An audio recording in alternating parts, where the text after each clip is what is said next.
A very good morning to one and all. Myself, Anil Kumar Amal from second year MBA, and I will be the host for today's session.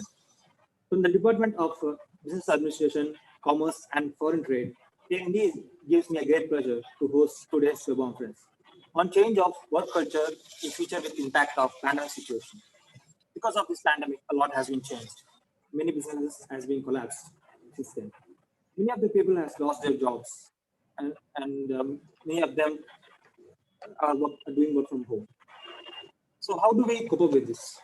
How do we change to overcome the problem? So just like our chairman always says, we need to adapt to the new normal in order to be the winning leader even in this situation. So today's web conference is focused on this very topic.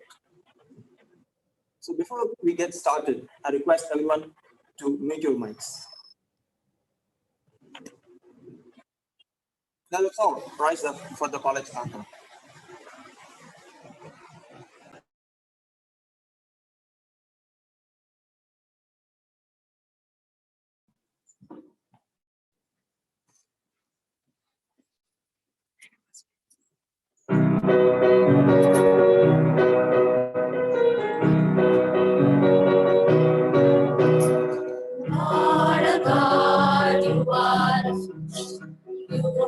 Blessed us with KCC. We shall ever sing fortune as proud students of KCC. Brilliant white clouds we are pushed above on paradises land in KCC.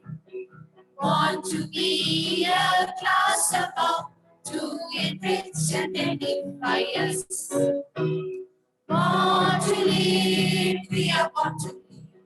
Born to lead, we are born to lead. Wisdom and knowledge in KCC. East, west, south, or north, EB. KCC binds us one family. Never to be served, but ever to serve. Brilliant like clouds, we are perched above on paradises and in KCC. Want to be a class above to enrich and edify us. Born to lead, we are born to lead. Yes, born to lead, we are born to lead. Rejoice, rejoice, we are born to lead. Thank you. We may now all be seated. Now I call upon our chaplain, Mr. Steve Babu Matthew, to begin today's program with a word of prayer. Dear Heavenly Father, we thank you for this wonderful day that you have blessed us with. Lord, as we have all gathered together from different parts of the world, different parts of India, both virtually and also here physically, Lord, I pray that today that we'll be able to share ideas as we're going to be discussing about the new culture, the new work culture, the new etiquettes, the new norms, the new way forward. I pray that you will help us, you give us wisdoms to be able to share out ideas with each other. I pray that all of us will be able to learn from this and be able to implement all that we have learned today, all that we'll be learning today in our daily life. In Jesus' name I pray. Amen. Thank you, sir. I now request the choir to lead us with the song.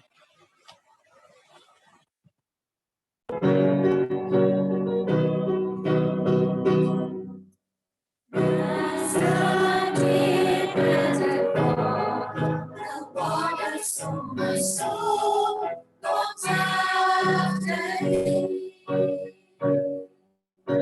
You alone are my thoughts desire, and I long to worship thee. You alone are my strength, my shield. To you alone may my spirit be. You alone are my thoughts desire, and I long to worship thee. You're my friend and Father, my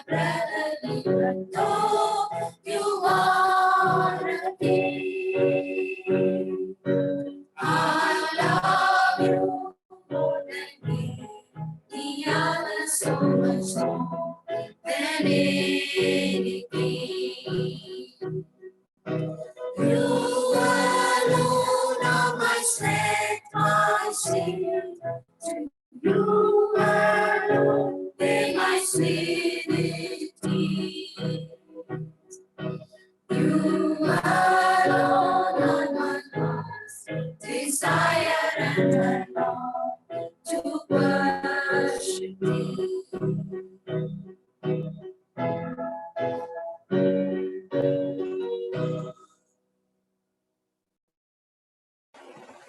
Thank you, choir. Now I would like to invite our Honorable Chairman, Dr. Sam Abraham, for the welcome and inaugural address.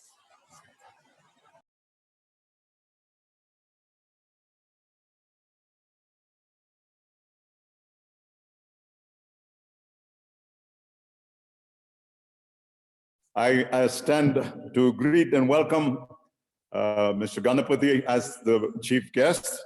But before that, I'm so grateful to God for giving us this guidance and giving this opportunity to reach out and to open up and do the new normal as if it is normal for us.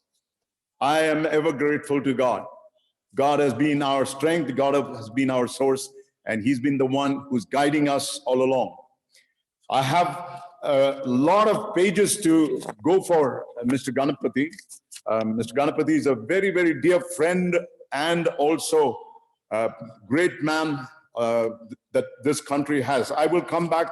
I just want to touch on a few things, because before I mention the special person, successful person, I want to touch again like what I did yesterday. I want all of you who are participating, the ones who are coming as keynote address people are very great and successful people. And the panelists are also successful people. So I want all of you to aim and reach that destiny. I want you to set today a time, a frame, and start working towards that. So successful and grateful life doesn't come as luck or chance. It doesn't fall from the sky. You need to drive for it. You need to work on it. There is nothing that you cannot have or achieve in life if you're willing to work for it. There's always something that you should be grateful for. Follow your own path. You have a destiny. You have a uniqueness in you, so follow that. Never stop learning or working on yourself. Live with integrity. Integrity is a word that is very, very important these days, especially as students. When you're going through your exams, KCCNs, I talked about integrity. I want you to take a hold. Now, this is what is going to be future, because today our topic is so beautiful. Change of work culture in future with impact of pandemic situation. The whole thing is going to change. The work culture is going to change. I feel the unemployment ratio in future is going to be referred as global, because there is no country or a geographical boundary limitation.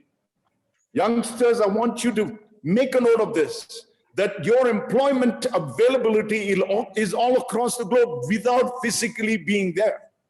You can sit at home and get a job anywhere in the world and work on it without being there physically. So your employment opportunities are so wide. Open up the horizon. Start thinking that way, but integrity. Without that kind of a thing, you cannot. When you have integrity, you will have no fear. When you don't have the fear, you will do the right thing. When you do the right thing, you will have no guilt. When you have integrity, you will live a life of truth. And when you living a life of truth, nothing to hide. You will have nothing to hide. So I want all of you to take this time that you do the right thing even when no one is watching you. Give your all. Give everything that you have for the world, for the community, for not just personal growth alone, not personal gain alone.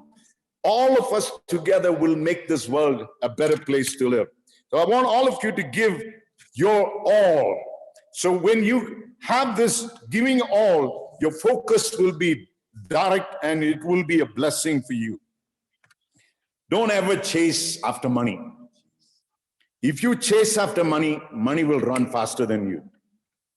But you have a purpose in this world. And when you start chasing after your purpose, when you start chasing after your calling, money will follow you. This is something that I would like you to.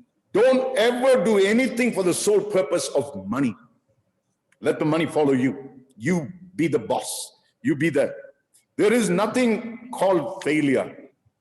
If you don't learn out of your failure, then that's a failure. The only failure that I see is when you give up. You know, you attempt, you may fail according to you, okay, I want to give up. Don't. Pursue till the end. Write down your story. Become the hero of your story. The world is waiting for you. I don't want you to ever give up. Never give up. The result of successful people is based on the sacrifice. Unsuccessful people will think, what do they have to give up? But the successful people know the end result, know the process that they have to go through. So be working towards that. And I want all of us to be patient. You know, not because the pandemic came, everything was locked up, so we had no choice but to be sitting patiently. When you give your best, when you give it all, when you try it all with your heart, automatically things will come. If it is not yet there, it's only because you need to do a little more. Be patient. Work hard, work fast, work smart. Don't ever quit. I want to welcome one and all who are coming today for the Webonference. We coined this new word, Webonference. And I congratulate all those who are going to be joining. Now, I would like to just briefly mention Mr. Ganapathi's background. IIT Madras, 1977. It's not easy to get into IIT. It was even harder those days. I think now, with so much of information, so much of knowledge that you are having it in your fingertips, maybe it's become easier. Those days, well, I know how it was. Fellow of Institute of Foreign Trade, Mr. Ramachandran, the former finance secretaries and national and state, as well as governor of RBI, is the father. And I know that Mr. Ganapathi has worked with our Vice President, Mr. Venkaiah Naidu, to my knowledge, that I have participated, with Ms. Nirmala Sitharaman, the present finance minister. That's the kind of people that it's such an honor to have him today in our conference. You will see more when they are introducing him. And he has been he's got global work going on. The right person to talk about the opportunities or the work culture, how it's going to be, because he's working globally. He's got offices across the globe. So he knows the nationality, how they work. Different timing, different thing, but how they work. So he's going to give us the tips of future. Like I said, the future is going to be so bright, get a hold of it. And in India, he's got many companies as his leadership and directorship. Elnet, Edge Infotex, Terraces Technologies, 2,000 skilled technologists are working around the globe for him. And he's been a Rotary member, also close to our heart, syndicate member of Mother Kamaraj University formerly, also for the University of the Sports and Physical Education. I didn't realize there was a university for that, but he was a syndicate member of that also. So today he will be leading us to give us a picture of how the future holds for all of us. He's been a good friend. I used to do buildings. I used to do real estate. That's how one of the wave that we met. The other wave was Mr. Rajshekhar, who's the son of former finance minister, governor, Mr. C. Subramaniam's son, and that's how we got acquainted. But the integrity is what came up. As a builder, you know that if you don't do a good job, you can never be friends. But we are still friends because I think we did a good job. Well, I don't want to go personal on that, And today, he is the president of the Southern India Chamber of Commerce and Industry. Who else can give us a better picture of economics or the finance for today? The panelists are going to be Dr. Joseph Devadan. He is an alumni of IIM Ahmedabad, alumni of American College, from a vice principal of Kodaikanal Christian College, and a PhD holder, as well as Dr. Lakshmi Chand.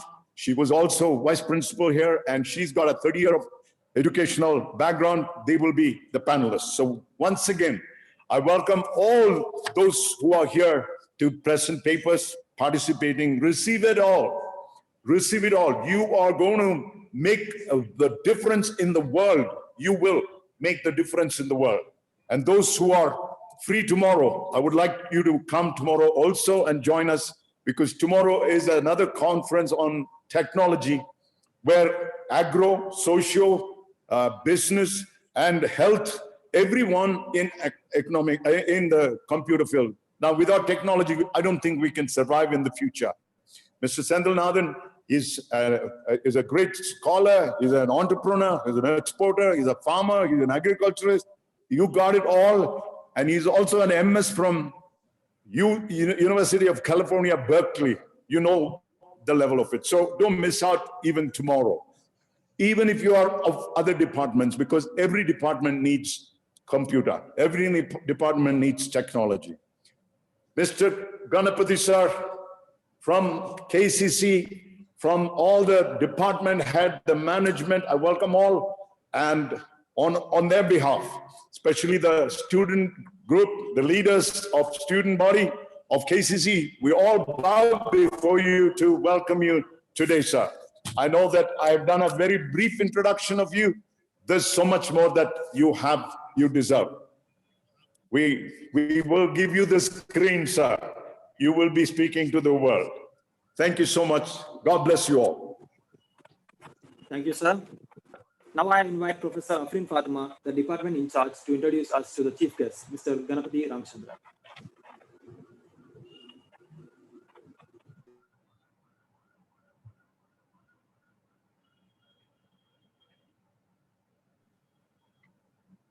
Good morning, everyone. It's such an honor and privilege to have the welcoming of our honorable chief guest for the day.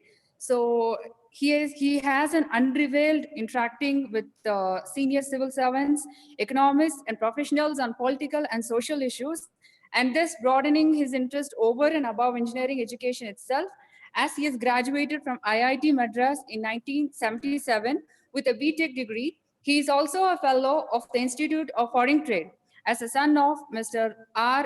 Ramachandran, the IAS, who served as Finance Secretary of the State Government and Government of India.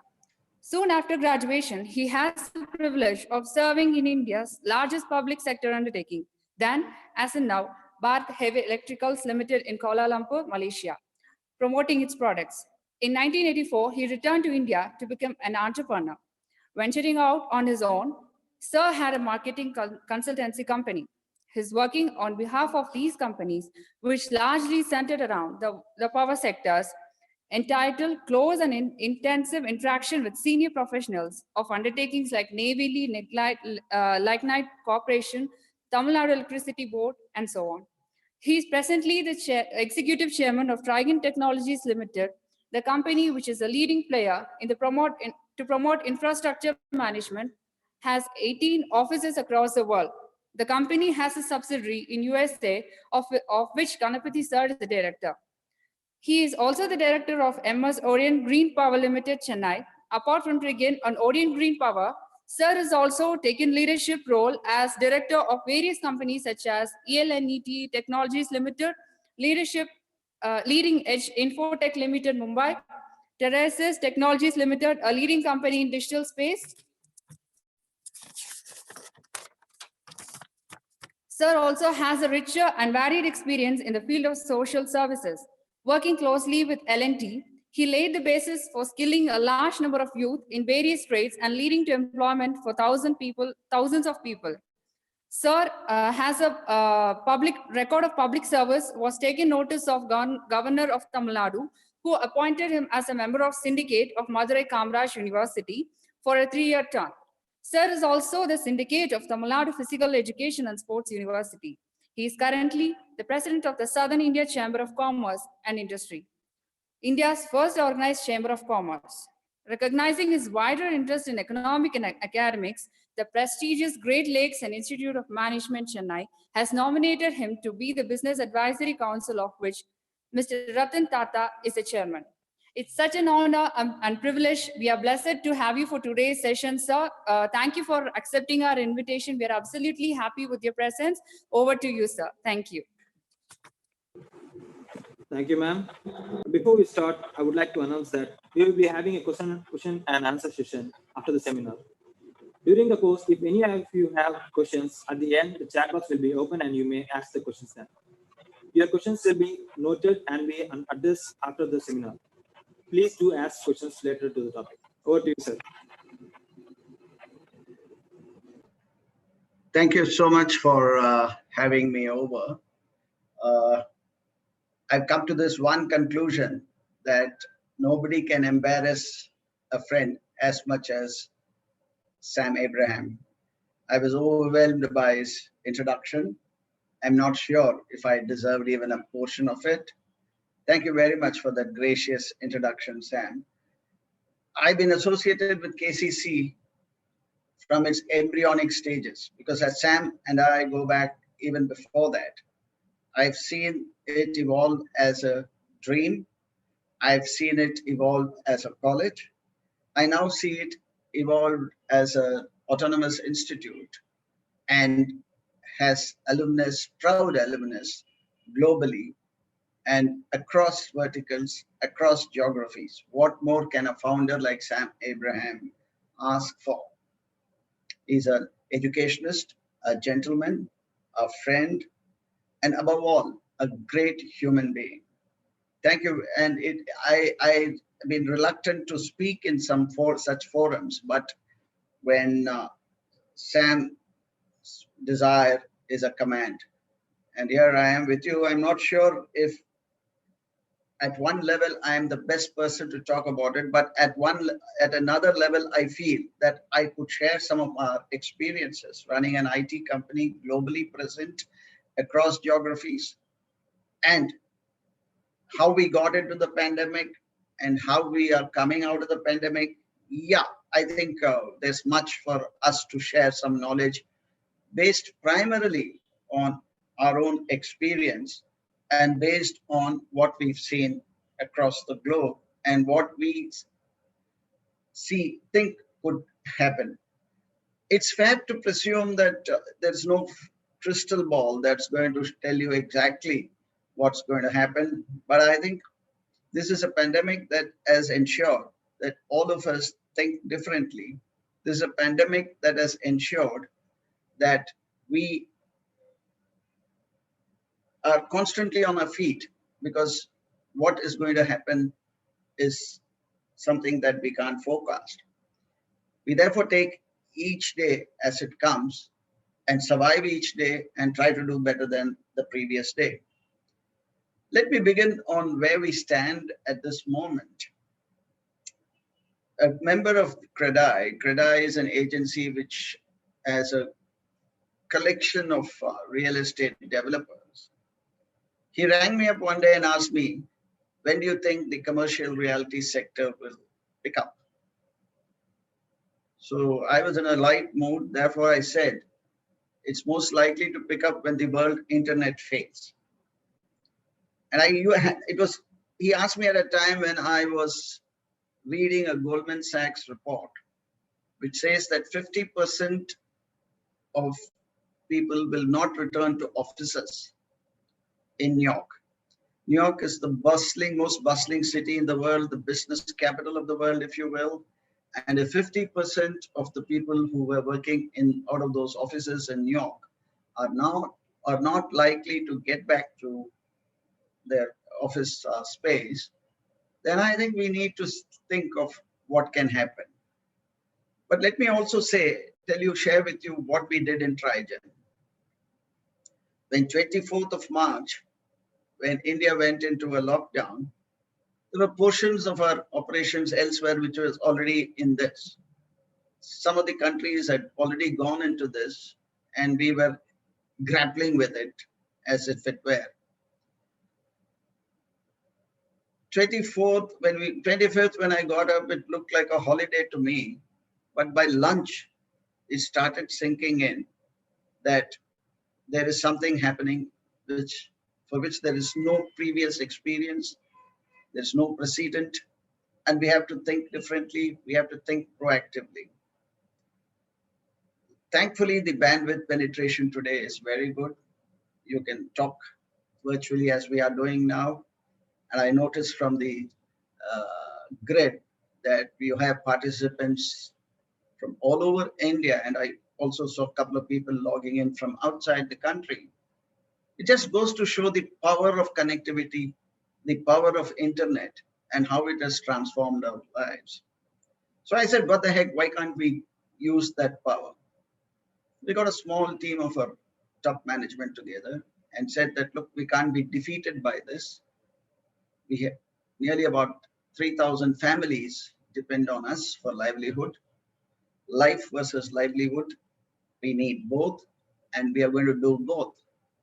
So we put together a team with the HR, the finance, everybody, and we put a new protocol. I said, we will do what we were doing, but we will do it where we are, do it from where we are.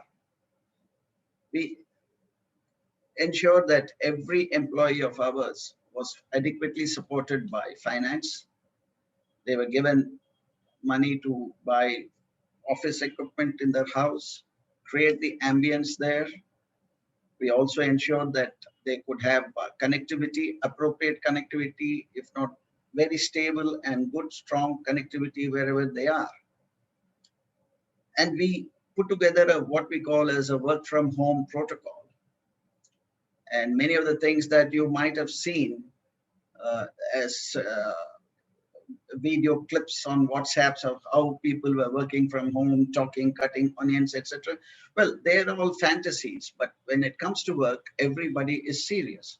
We put together a work from home protocol. We had regular reviews. We were seeing each other. Believe you me, we would have our Friday evening fellowships too, each from his own, but everything paid for by the company. So today, as we come out of the pandemic, there were a few of our employees who did get afflicted with COVID, but every one employee was taken care of by the company. Every employee of the company worked from home. Every client's needs were met. And I'm really privileged to say that at the present run rate, we did 100% of our delivery. At the present run rate, we did 100% of our billing. And we even put together our appraisal policy to recognize employees for the year that went by FY20. So I think every challenge gives a directionally different approach for all of us to act, think, and behave differently. Much as it is tragic, COVID has possibly reshaped the country completely, reshaped the economy completely. As many nations make their way towards relaxing COVID-19 lockdowns, many of us are envisioning a time when we can stop working at our kitchen tables and return to the office. Many work from home to pay cuts and layoffs. The COVID-19 pandemic has changed everything about the way people used to work along with the workspaces. Yet in the absence of a vaccine, and I must tell you, the vaccine is something that is looking very ephemeral.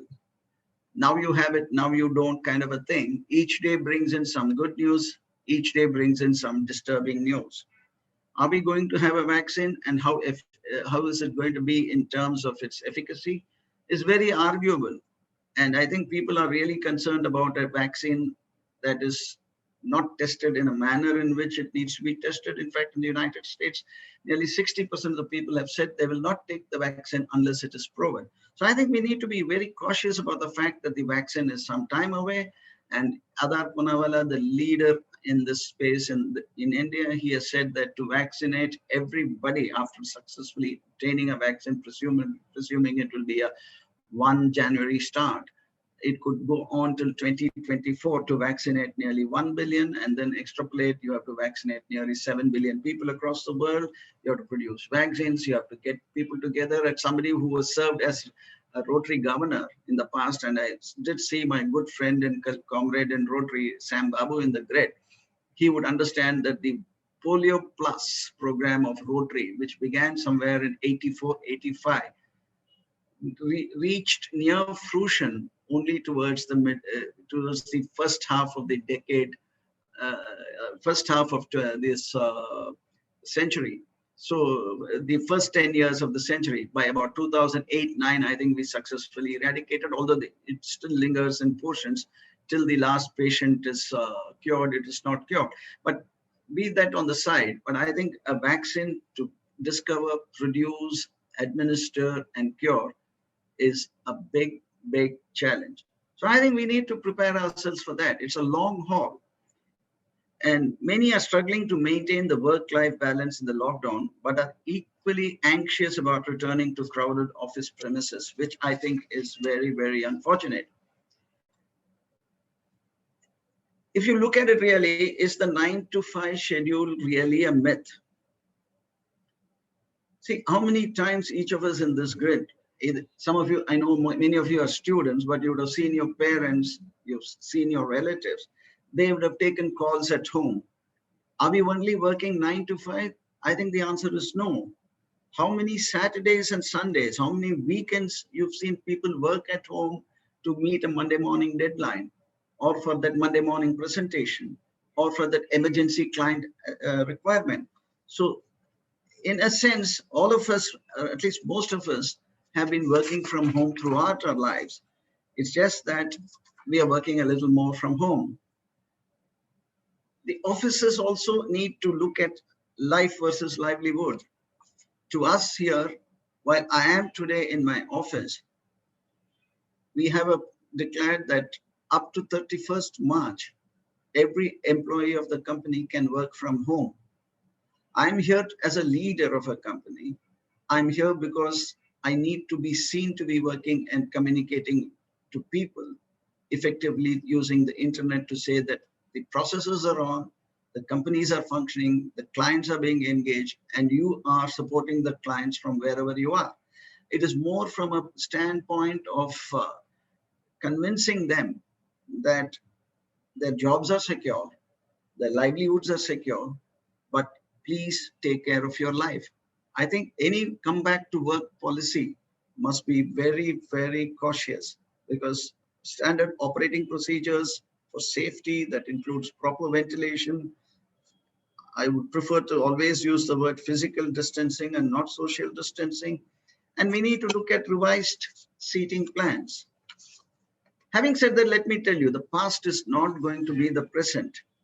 Much revisiting of past practices needs to be done. And as the pandemic begins to ease, many companies are planning a new combination of remote site working, a hybrid model, and in which some employees are on premises while others work from home. This new model promises greater, as Sam said, access to talent. I can get somebody to work on my project, not necessarily from my delivery centers, but I can get them to work on it from anywhere in the world. So if you are choosy about talent, I think this is a great opportunity. Every challenge comes with new opportunities, and I think companies which are quality conscious will realize that and start looking at greater talent, which while working from home can contribute to enhanced delivery options for them. It's not only in the IT sector, barring manufacturing where machine critical functions are there, where you have to sit in a machine, in front of a machine and produce. or even in the IT sector, where in the BPM space, you have some mission critical deliveries for a client need. Like, for example, if JP Morgan is your client and he is serving his client in New York, who is in London perhaps, the backend is in Velachery in Chennai. These guys, because of security purposes, cyber security purposes, mission critical delivery functions, they have to sit in front of the machines and do it. There will be some people who will be definitely required, and they were doing it even during the pandemic. Some of the sectors did get permission to work from the pandemic. The BPM sector was one such sector where people were still going to office and delivering.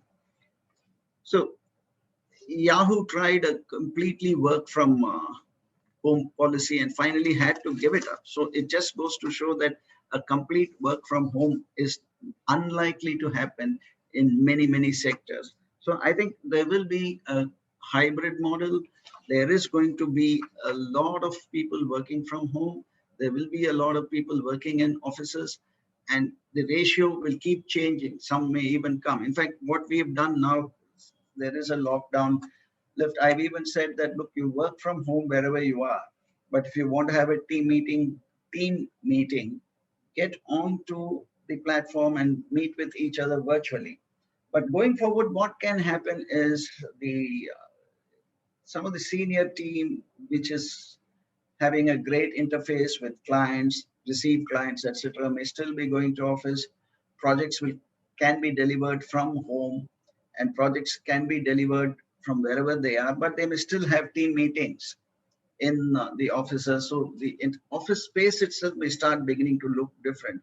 You may not have the present seating style. You may have multiple conference rooms to meet team needs. They'll come and meet and go away on pre-fixed days, etc. So it is still work in process. There's not going to be a one size fits all. But fair to say that the critical component is going to be connectivity. The world is going to be driven by data. The world is going to be going to depend entirely on connectivity, and we see this very, very transformational thing happening even as we speak. One of the things is, when you lose sight of people working from home, there is a likely feeling amongst people who work from home that they are being ignored over the people who are present in the offices. So remote workers can, over a period of time, start feeling isolated and, in fact, disenfranchised and unhappy, and could be victims of unintentional behavior in an organization that does not ensure coherence between work from home workforce and working in the office workforce. And when that happens, the organization's performance will deteriorate. Now is the time, as you reimagine the post-pandemic organization, to pay careful attention to the effect of your choices on organizational norms and culture. You have to focus on the ties that bind our people together. Each organization will have its own culture. Each organization will have its own priorities. Pay heed to core aspects of your own leadership and that of your broader group of leaders and managers. Each manager's performance now in interpersonal skills is going to be the critical factor. And this is where I think a lot of retraining, reskilling, and building team spirit and leadership is going to be crucial to success of organizations. Avoiding pitfalls of remote working requires thinking carefully about leadership, as I said, and management is in a hybrid virtual world. Interaction between leaders and teams provide an essential focus for creating the social cohesion and the unified hybrid virtual culture that organizations need in the new normal. If you happen to believe that remote work is no threat to social ties, there are companies that provide an open source platform for app development. Several years ago, a company was looking to accommodate several new hires by shifting to a hybrid remote work model for the 40+% team. They quickly abandoned the idea. team members who didn't come to office missed out on chances to strengthen the social ties. In fact, this is going to happen even in the school.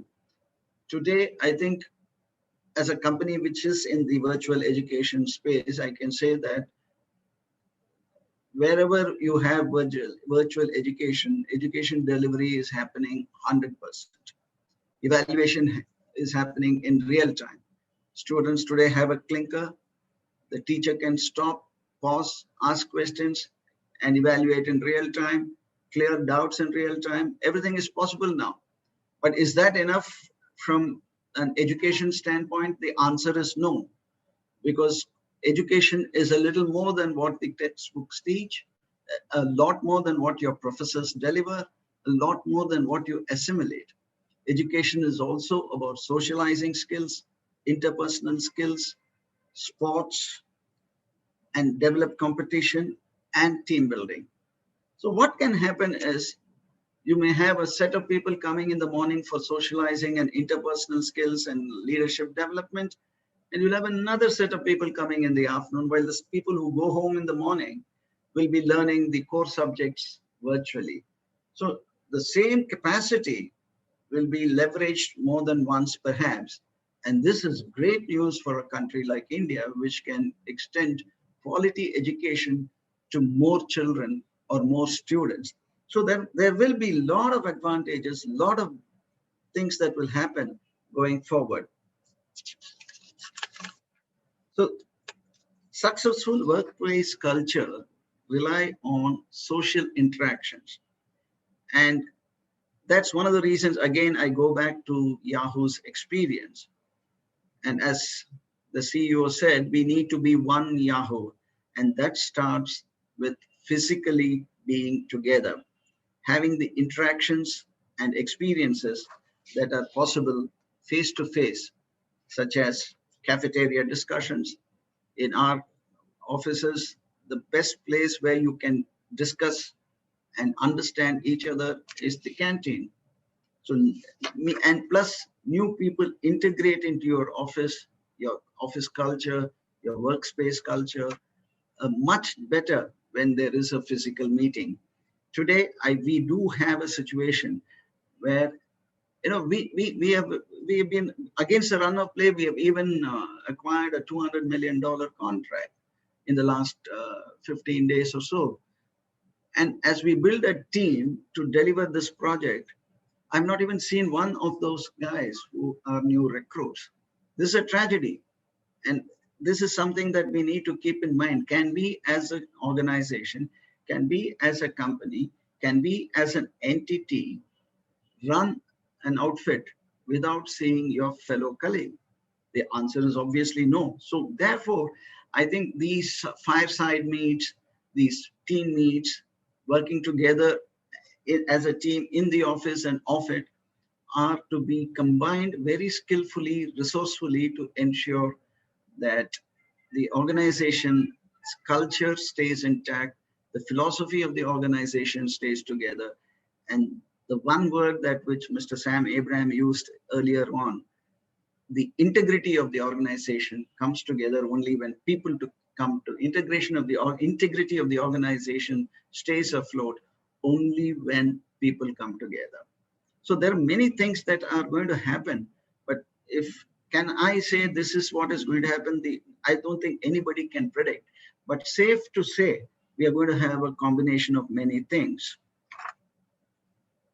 So you'll have large groups coming to office on some days. You will have small groups coming to office on some days based on compulsions.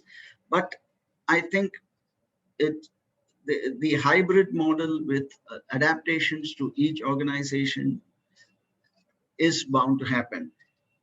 And each sector will behave differently. Newly created and highly sought after assignments should not be going to members of the on-site group alone. This again is a workforce challenge. Oh, he was there, therefore he got an opportunity to be in that project. So these are things that an organization needs to address to satisfy employees. The new global leader will always be somebody who addresses what is likely to happen and what may happen, which he anticipates. So this is as much a challenge for employees as it is a challenge for company leaders. Avoiding these pitfalls requires careful thinking about leadership and management in a hybrid virtual world, and about how small teams respond to new arrangements for work. Interaction between leaders and teams provide an essential locus for creating the social cohesion, the unified hybrid virtual culture that organization need in the next normal. Let's see a few options. First, let's eliminate the extremes. I would recommend a fully virtual model to very few companies, and those that choose this model would likely operate in specific industries such as outsourced call centers, if you don't mind. I just saw my friend Sam sip a cup of tea, so I thought I was also entitled. So outsourced call centers, customer service, contact telesales, publishing, PR, marketing, research and information services, IT and software development under very specific circumstances. I would say move cautiously if you think better access to talent or lower real estate cost, which the all virtual model would seem to optimize, outweigh all other considerations. On the other hand, few companies would be better off choosing an entirely on-premises model, given that at least some of their workers need flexibility because of work-life or health constraint. I think the completely coming to work model is gone. It's fair to assume, but the ratio is going to vary from industry to industry. And even in that space, you may have a completely work from home model for few people with options to come and go purely from the point of view of team building and socializing. The physical spaces needed for work or not being in the middle means sorting out the percentage of employees who are working remotely and how often are they doing so. In fact, barring a particular layer of people, I believe not everyone is going to come to office every day. And I think that is something that we have to come to terms with. But if you take somebody like Sam Babu, who runs a very successful school in Kodaikanal, a very great Rotary governor of the past, or Sam Abraham, who runs a successful hotel, a building company, as he said earlier, and a college, he may have to come. And I might like to put myself in that category because I still think I'm young and have enough to contribute. So if you see that, there is a great percentage of people who will not come to office. There will be a good percentage of people who will come to office, but the heavy lifting will be done by people who come a little to the office and work much from home. This is something that I see happening. A third of our employees are working remotely is what I think will be happening. But doing so, 90% of the time, they will be working from home. The challenges to social cohesion are more pronounced when they don't come to office and you need to keep them together as a unit. 1/3 of our workforce, which will miss out on social interaction, with 2/3 working on premises, and the cohesion and coherence and cultural belongings that come with it are the likely challenges that you have to handle as a company leader. One solution would be to bring those remote workers into office more frequently, in which case multiple hubs or micro hubs may be a better choice. I'll give you an example. We have about 1,100 people in Mumbai. Mumbai is amongst the biggest city in India, as you know. A geospread is phenomenal. But what I've done is, I said, create micro hubs. We categorize the people, those who come from Thane, those who come from Kalyan, those who come from South Mumbai, those who come from Central Mumbai. I said, take small hubs, small offices. Let them all meet there regularly. It is allowed. It's working great. We just put some, what do you call, bean bags and, got these coffee vending machines and cookies and amongst other things. So it's open from between 9 in the morning till 7 in the evening. So people come with their laptops. Everybody in the company has a laptop. Everybody has a dongle. Everybody is assured of connectivity throughout. They come, sit, they enjoy life even as they deliver. I think, this is something that if you had asked me before March 24th, could it happen? The answer would have been unthinkable. Perish the thought. Somebody had said, let's create these micro hubs. I would have said, go to hell. But today we have one even in New York. We have one in Edison, New Jersey. We have one in Boston. We also have one in Darfur, Sudan. So what I'm saying is, I think, cometh the hour, cometh the revolution, cometh the transformation, cometh the difference. You have to think differently, because one of the things that I've learned being a Rotary governor, and I think Sam Babu will back me on that.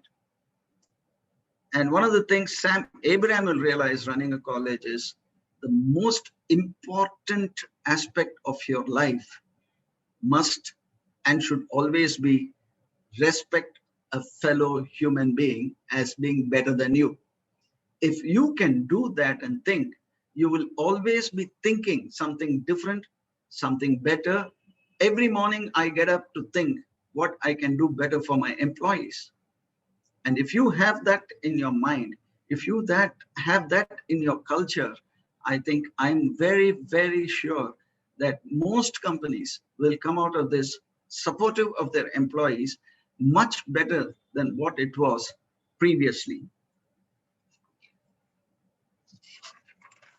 Now let's begin to factor in other priorities such as employee productivity, key to any organization. Here the question becomes less straightforward and the answer will be unique to your circumstances.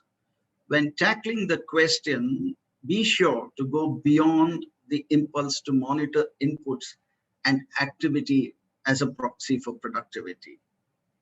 Metrics focused on inputs or volume of activity have always been a poor substitute for the true productivity that boosts outcomes and results, no matter how soothing it might be to look at the company parking lot to see all the employees who have arrived early in the day and all those who are leaving late.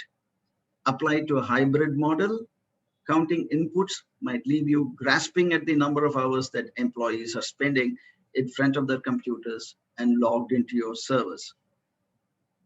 In fact, to me, the best response I got in this pandemic was from somebody who I thought would never comment something very, very significant and dramatic.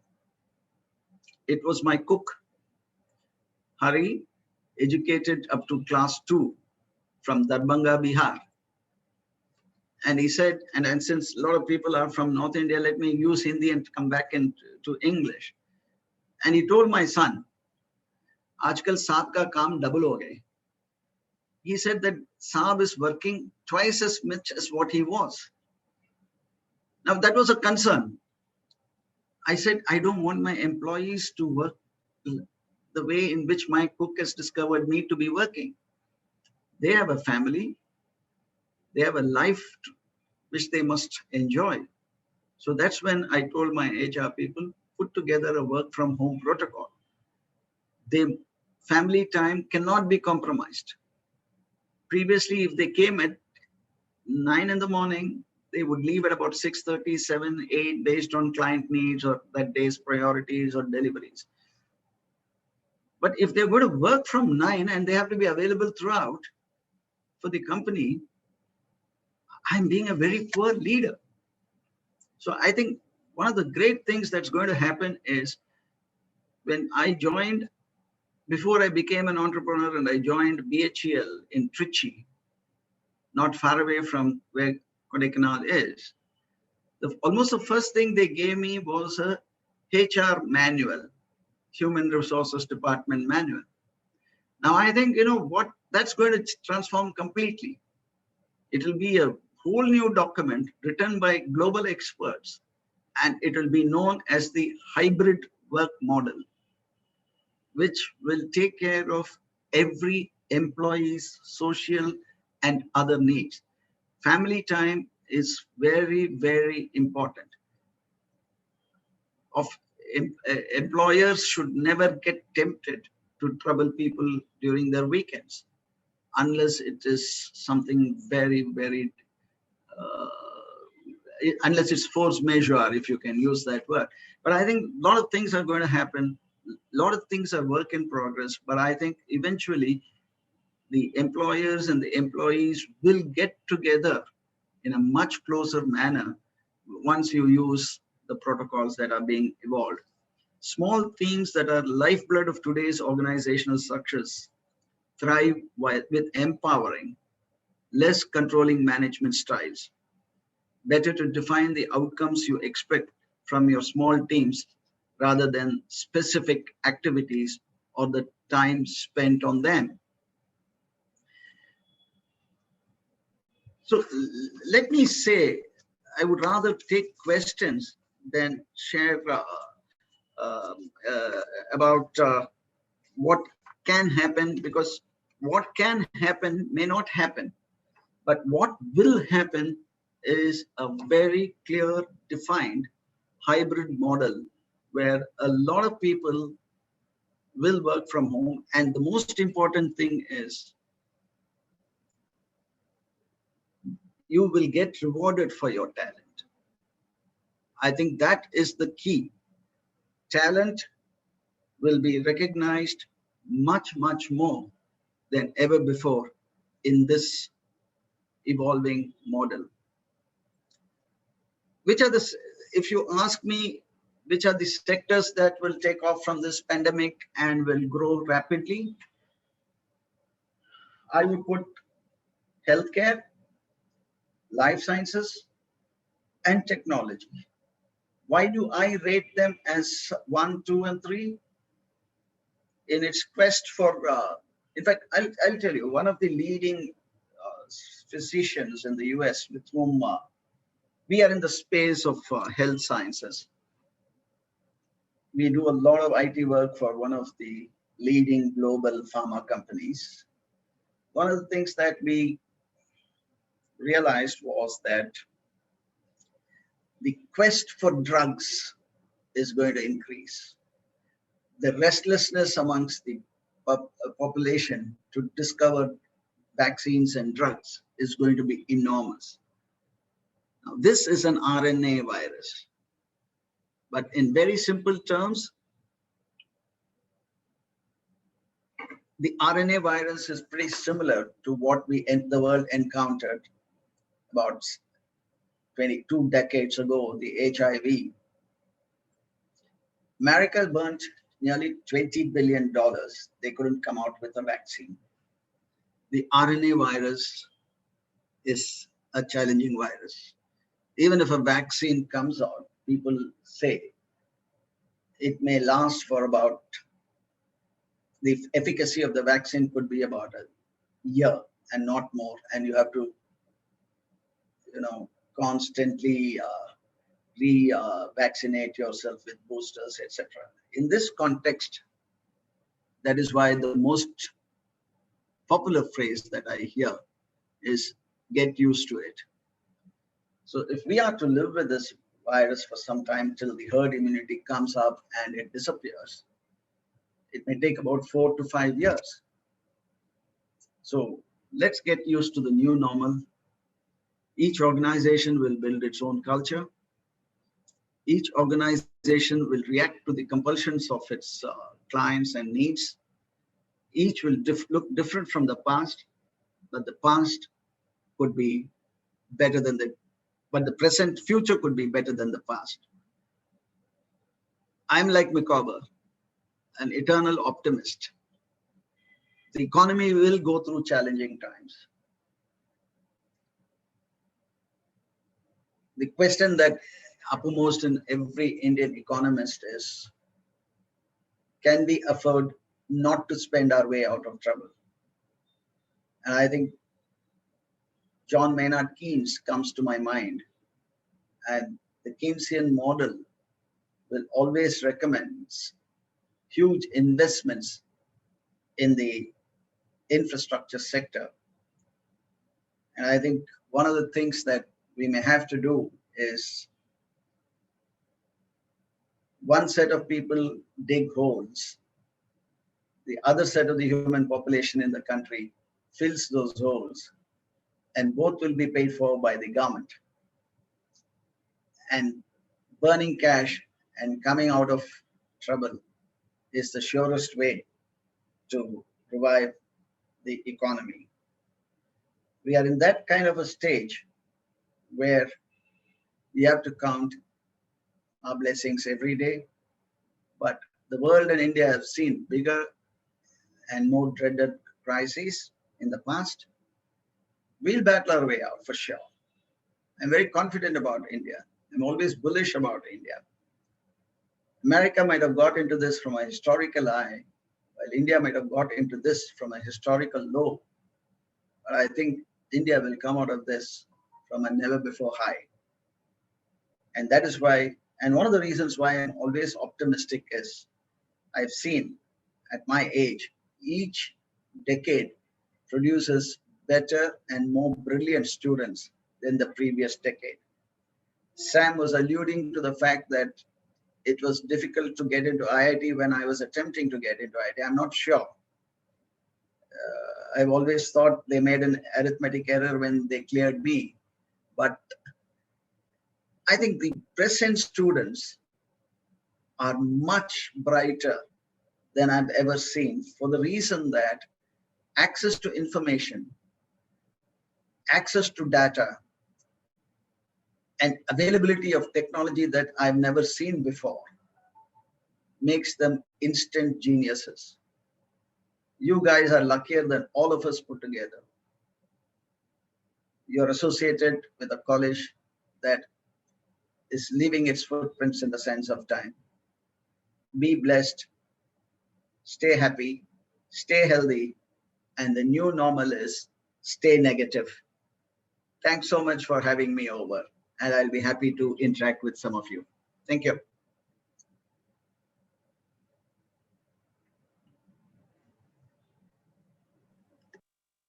Thank you, sir. Thank you so much for your for giving us new information on culture, future impact of transition. Sorry, if it's I couldn't hear you, Anil. Sorry, sir. Yeah, now it's okay. So it's time for a question and answer session. I'll be reading out the questions that were put on forward so that you can answer, sir. So just had a question. The Asian companies, especially Korean, Chinese, Japanese, and employees are known for their extreme time. They spend at work 9 to 9 and more. This has a huge negative impact on their life, both personal and professional. Do employees need to work like this? What is your view on this? I'm sorry, I couldn't hear you. I've turned on my earplugs now. Could you repeat the question, please? Yes, sir. Sure, sir. Sure, sir. Apologies. So, so the Asian companies, especially Korean, Chinese, Japanese employees, are known for their extreme time. Known for their? So, say again. Are known for their? Are known for their extreme time at spending at work. No, come again. On the last phrase, I didn't pick up. I lost you. The connectivity was bad. So can you hear me? Yeah. Okay, sir. Go in again now. So it's going. Yeah. So is it audible? Yeah, now I can hear you. Go ahead with the question. Okay, sir. Okay, sir. So the Asian companies, especially Korean, Chinese, Japanese employees are known for their extreme time at spending at that work from 9 to 9 and more. This has a huge negative impact on their life, both personally and professionally. Do these employees need to work like this? What is your view on this? So do this kind of work culture is necessary in this new emerging work culture scenario? Great question, but the answer is simple and straightforward. Japan battled its way out of great crisis when not one but two atom bombs were dropped on them. From where they were to where they are is a huge transformation. But having said that, please look at it this way. What is Japan's present problem?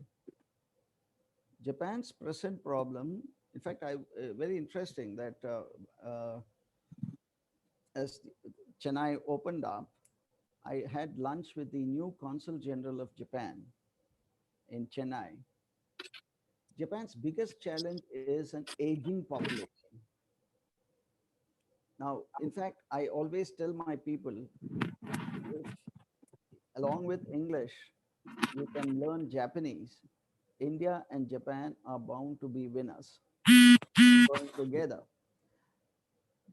Japan rediscovered itself post the World War II. It closed its borders, it shut itself from the outside world, and worked hard and came up trumps. The other thing about Japan is nobody, once you join a company like Mitsubishi or Sumitomo or Kawasaki, they don't leave at all. I've never known a Japanese who has left a company and joined somebody else. Once in, you're always in. Japan's work culture was needed at that time. But please understand, the modern Japan is not the Japan that you know. The modern Japan built of youngsters, and that's a very limited population. They are now seeped with American culture. The weekends are theirs, off work times are theirs. They switch off their mobile phones, have another one the minute the office goes. Japan is living on borrowed time till such time as a new set of people come in and support their existing platforms. The Japanese are hardworking, they will be. But today, if you see, you don't, when the world of electronics came in, Japan blossomed. You recall, I think some of us who lived during the 80s and 90s would recall, music meant Sony. And I still remember whenever I used to go to Singapore or Tokyo, people will say, can you get me a Walkman? The Walkman was a powerful entertainment product.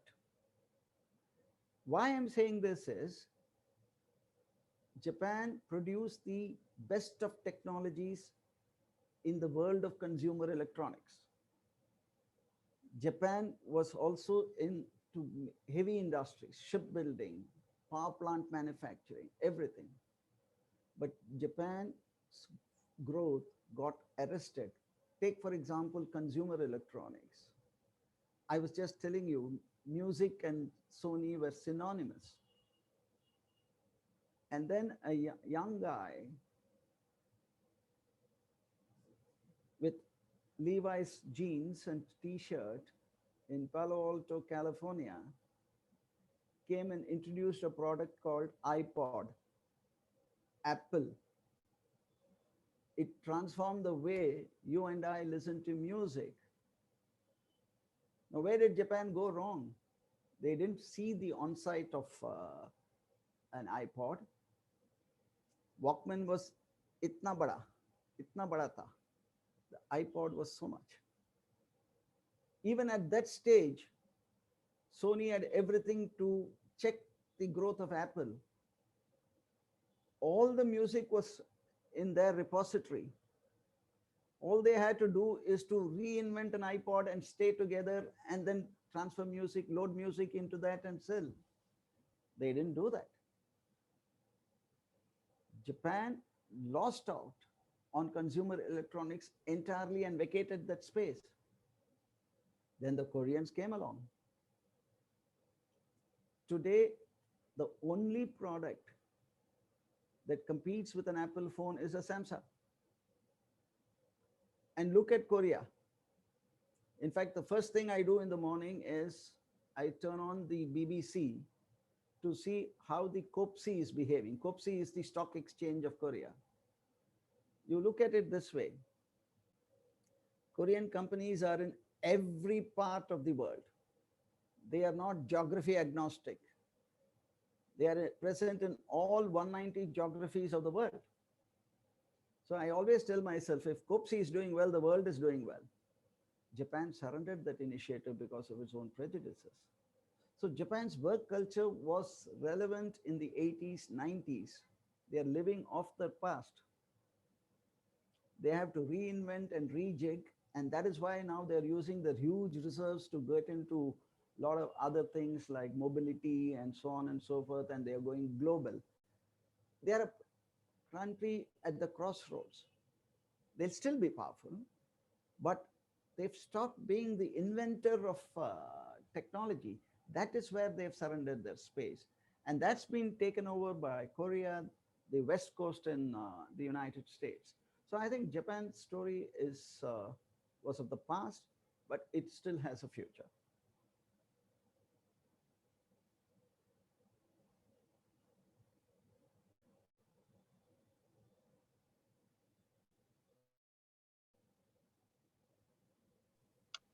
The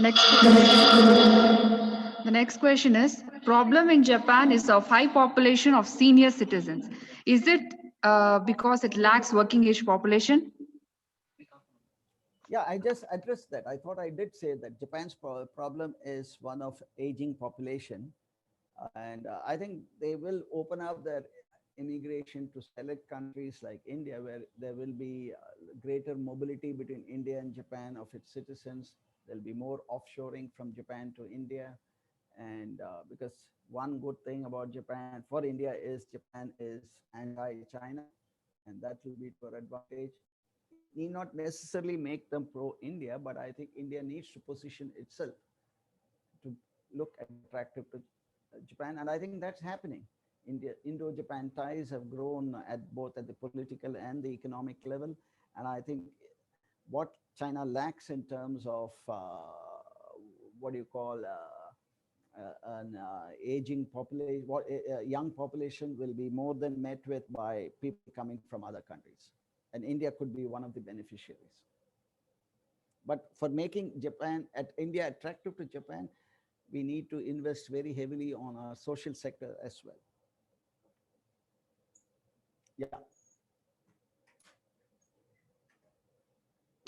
The next question is, sir, would companies give up their office spaces post-academic and move on to a more virtual or work from home culture scenario?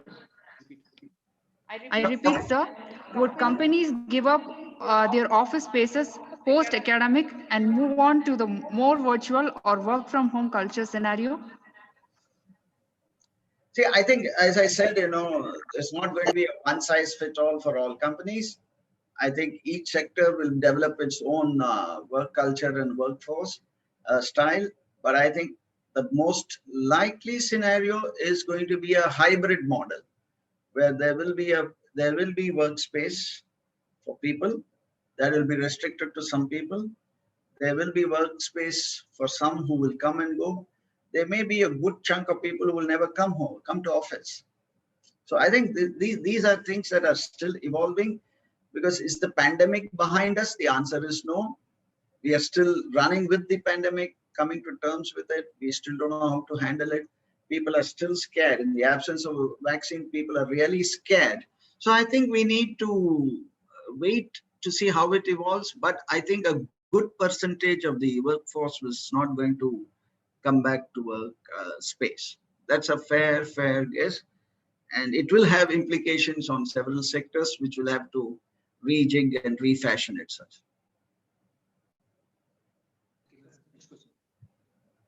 So the next question is, what kind of strategy should developing country like Nepal make for overcoming from this situation, mostly in the educational sector? I repeat, sir, What kind of strategy should developing country like Nepal should make for overcoming from this situation, mostly in educational sector? I like that question because Nepal is my favorite country to go to for tourism. And having traveled length and breadth of Nepal, and I must say I've done something very brave. I've traveled, I think if anybody from, obviously there must be some participation from Nepal. It's a landlocked country, and I've traveled from Kathmandu to Masengdi through the Raxaul border in Bihar, and went back to Nepal, and then drove up to Pokhara and back to Kathmandu. It was almost about 800 hairpin bends and seeing the best of Mount Everest. I did this in 86, 87. And what Nepal needs and will do is much of education in Nepal will be delivered virtually. There are multiple things that are there in Nepal. One is it's very cold, and people are scattered. You can travel miles without seeing anybody. So I think Nepal will quickly transfer itself to virtual education, where people will get education delivery in their palm handheld sets. And it is happening in several parts of India already. Andhra Pradesh, it's happening. Karnataka, it is happening in a very limited way, excepting the pandemic has ensured that it goes rather aggressively. So Nepal will get its education delivered virtually, and it will start. It's very advantageous for them to use the SARC communication satellite that India has uploaded, where which will be useful for such purposes. So you feed it and then receive it and then distribute it. I think it's a great model for Nepal to consider, and I'm sure kamat the hour, kamat the solution. I'm sure Nepal will think of doing this very soon for its children. So the next question is, do you think that there is going to be post-pandemic? If so, present work style will be our work culture together online or offline? How should we have a work balance? I repeat, sir, do you think that there is going to be post-pandemic? If so, present work style will be our work culture together online or offline? How should we have a work balance? See, I think I did mention that, look, one of the things is work-life balance is so crucial. And I think companies will be putting into place a protocol for people who work from home. There will be time when you will be having your free time. See, for example, I'll give you an example I'm familiar with. In our company, between 1 and 2, we don't arrange for any reviews. Between 1 and 2, we don't encourage any client calls. There is a set of people who work to US timings. There is a protocol for them. There is a set of timing for people who work on India-based projects. So I think what will happen is the clients, the users will also realize there are protocols on the other side. So the work-life balance will get stabilized going forward. And all these things may take about a year or so before the world itself settles down, you know. And I think even after the vaccine is discovered, I'm willing to stick my head out and say that the status quo ante is not going to happen. Not everybody is going to come to workplace. That's for sure. I think we've seen the advantages of working from home. Productivity is not affected.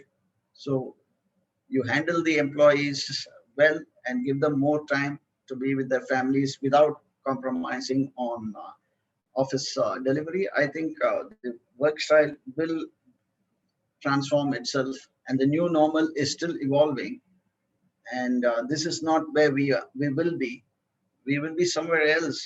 But I think it's fair to say that what happened in the past is not going to happen again. There'll be less pressure on the roads. There'll be less pressure on the public transportation system. But what will be the most important thing is connectivity, connectivity, connectivity.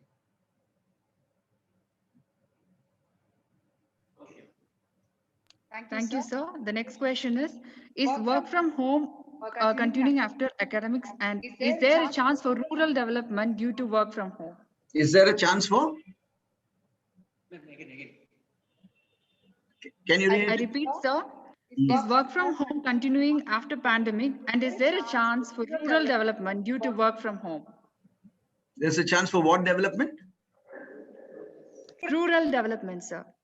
Rural development. Yeah. See,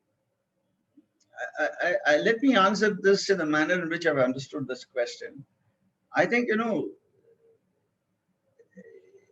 take Tamil Nadu, for example, where I think I am very familiar with.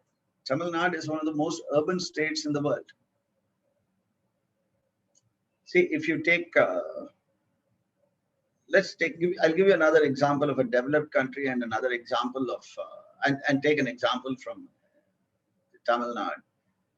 If you travel from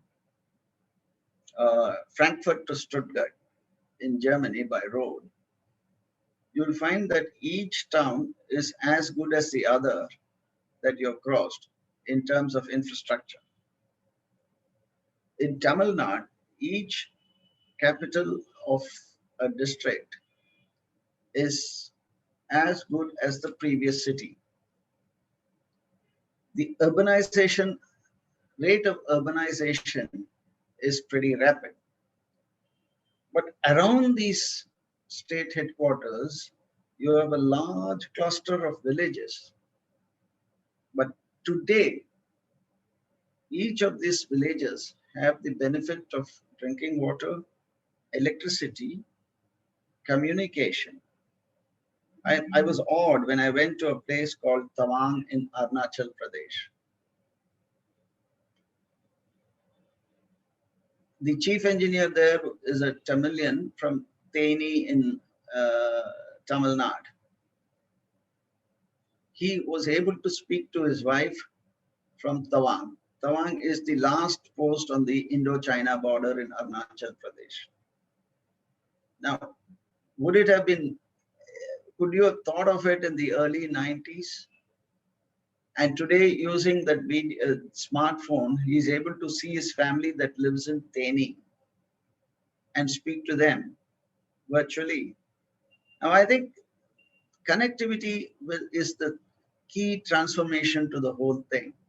When the world is brought into your palm, I think everything else will align and you will have it. And very soon you will find the impact. See, two things that India need to do. One is the broadband penetration. The other is India must realize that roads create nations' wealth. Nations' wealth should not create roads. And I think we are investing heavily into roads. We are investing heavily into the thing. I think this rural development is already happening, and without we realizing it. We need to have, and once you have virtual education in place, I think you can get educated, get the highest quality of education wherever you are in your palm. So I think this revolution called IT will transform India and take us to the next level of growth, skipping a cycle.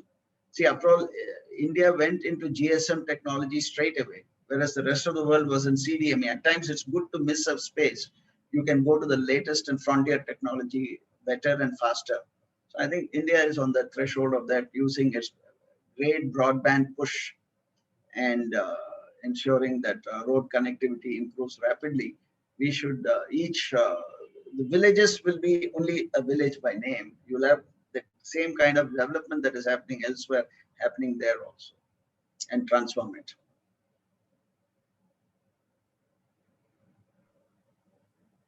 So the next question is, considering the population of youngsters in India in the coming decades, no, I'm getting India a would feedback. also become one of the countries with most old people in Canada. So would it be a challenge for the economy of a country? Afrin, I think you have to mute others on the thing in your room. I'm getting a feedback. I'm not able to hear the question. Go ahead now. I repeat, sir, considering the population of youngsters in India in the upcoming decades, India could also become one of the countries with the most old people like Canada. So would it be a challenge for the economy of a country? See, everybody becomes old, but India has the demographic advantage. More than 60% of the population is less than 35. So why presume that we will still not have a young population going forward? I think India's greatest advantage is demographic advantage is there. And I think we will see the reaps of it in the coming decades. I would not like to believe that we will, any population will age, but the replacement is happening in India. So I think we'll have this demographic advantage at least for about 30, 40 years or so. What can happen beyond that, I don't have the crystal ball to see.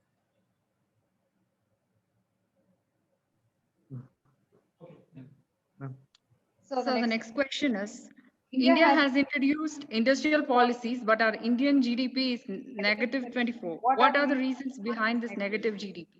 I repeat, sir, India has introduced industrial policies, but our Indian GDP is negative 24. What are the reasons behind this negative GDP? No, this negative GDP is no magic. I think everybody knows why it happened. You shut down everything, it is bound to be negative. See, you skipped a quarter. It was not your desire to skip a quarter. The pandemic forced you to skip a quarter. And there was no production anywhere. There was no, see this, please look at it this way.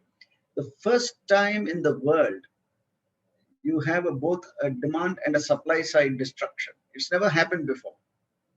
So if both your demand and supply side, these are the two arms of an economy, if both are destroyed, what do you expect?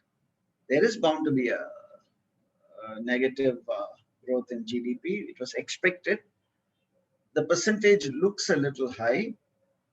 It appears to be high. Yes, it is. But when you shut down completely for almost about 60, 70 days, you have to take a hit on your balance sheet. So I think it's happened. So what will, and the other thing is, the first to get off will be your supply. Then your demand will come. The Reserve Bank has injected the market with enough funds. Credit offtake is still suboptimal. The migrant workers are still to come back to production base. So it's going to take a little time. So I think, the economy will pick up after about 2 to 3 quarters. And I think FY21 will be a challenge. The green shoots will start coming in the last quarter of FY21. And stability should happen by middle of FY22. Fiscal 22 will be the turnaround time. And I think we need to wait for that. There are no solutions to that. You'll have to, it is not as if India is suffering alone. See, please understand, don't compare us with the United States. US prints its way out of trouble. It's a currency, it's a reserve currency. So they print, you buy. But you don't have that luxury. So you'll have to wait for supplies to revive, supply side to stabilize. Then the consumption and the demand will pick up. It may take multiple quarters, but it surely will happen. During this time, there will be pain, but there will be gain later on. We'll have to wait without losing hope.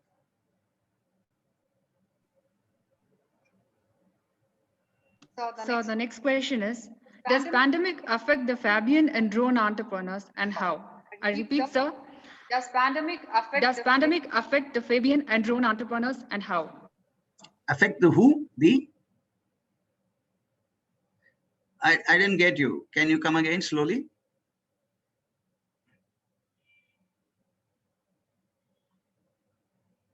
You may have to repeat the question.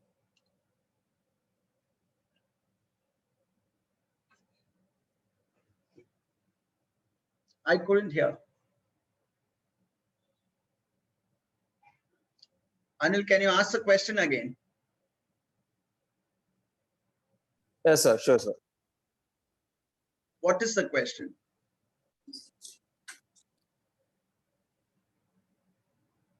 Wait a minute. Okay, wait a minute, sir.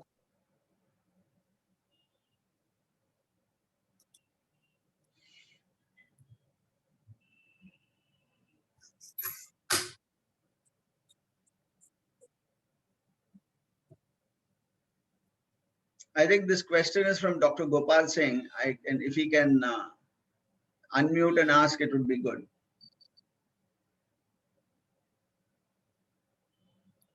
Sir, I have a question for you, sir. Yeah.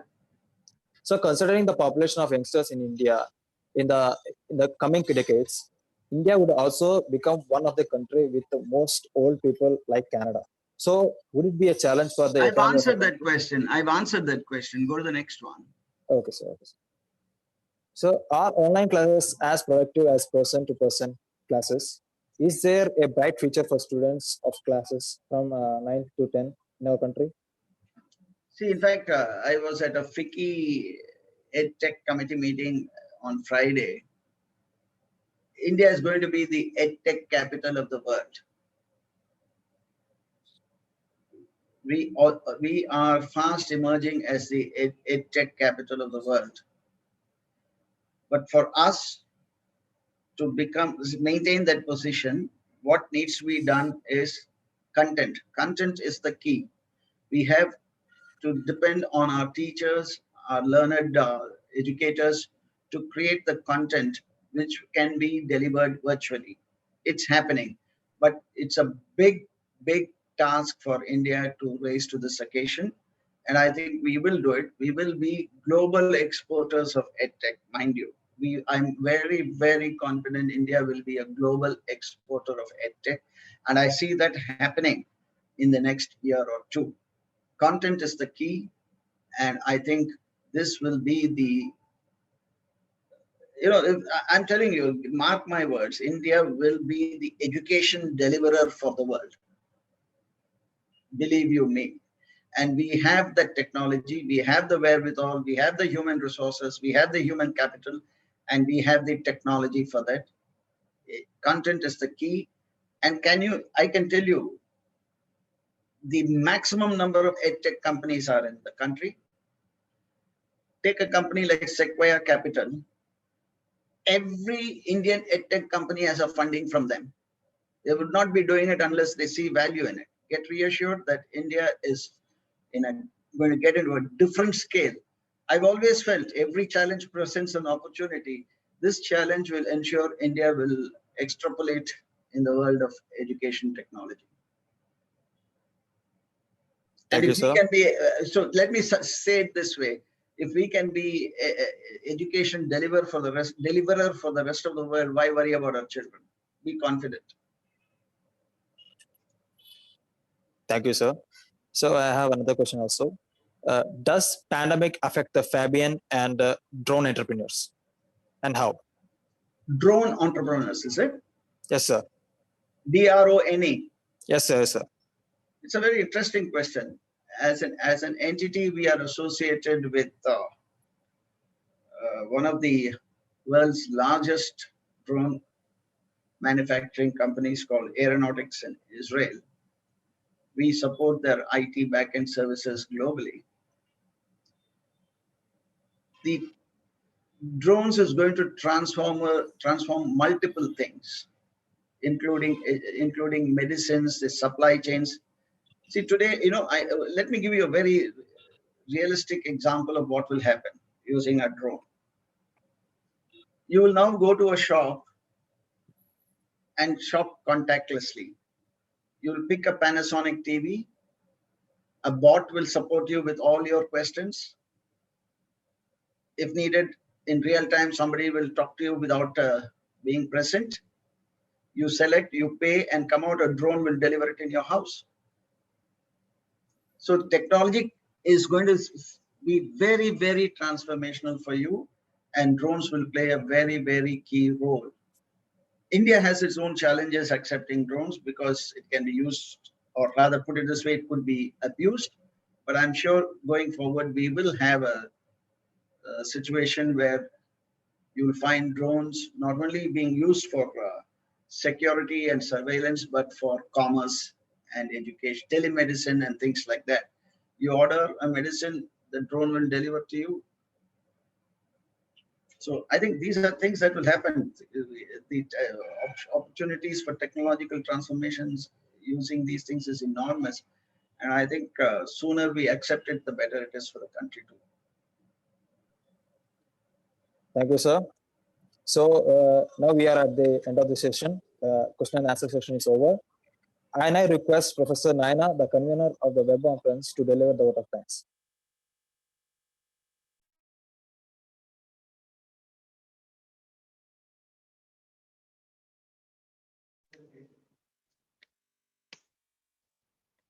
Being thankful for what you have rewards you with more. I'm here to propose a vote of thanks. First of all, I thank God Almighty for making this a successful session. Then I thank our honorable chairman, Dr. Sam Abraham, for giving us the opportunity to conduct this Webonference. Next, I would like to thank Dr. Vijay Raghunathan, our vice principal, and Dr. A.B. Thomas, our associate provost, and all the faculties and students of our department, as well as all of the departments. Without their cooperation, we cannot make this a successful event. Next, I would like to thank Surya sir and Prem sir for helping us in for helping us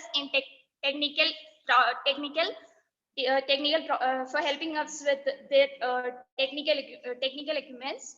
Thank you. Thank you, ma'am. I hope everyone has enjoyed today's Webonference. Now I would like to conclude today's session. Thank you, everyone. But it is not over yet. There will be a paper presentation session will be conducted after a short break. You all can assemble again by 12:10 p.m. Thank you. Thank you.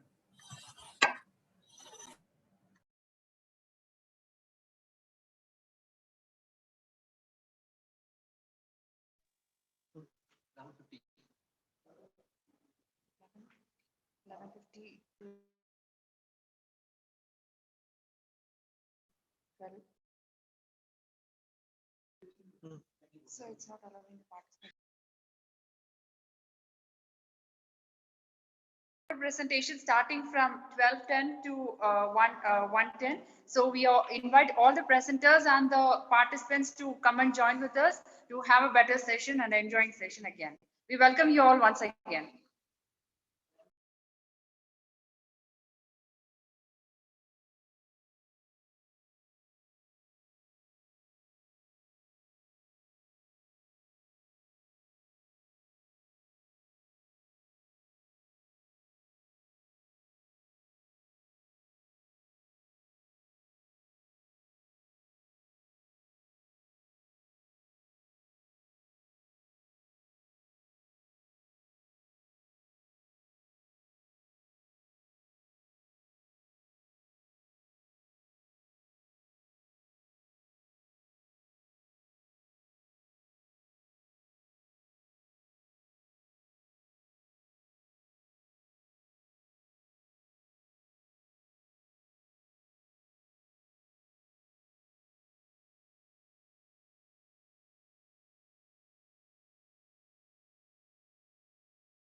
A very good afternoon to all. Stay back on the line, and we will be starting our section at 12:10. So please be prepared with the paper presentation, and also we'll be sharing the feedback link in Zoom and in YouTube as well. Thank you, Thomas, for your participation and your cooperation. Stay with us.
A very good morning to one and all.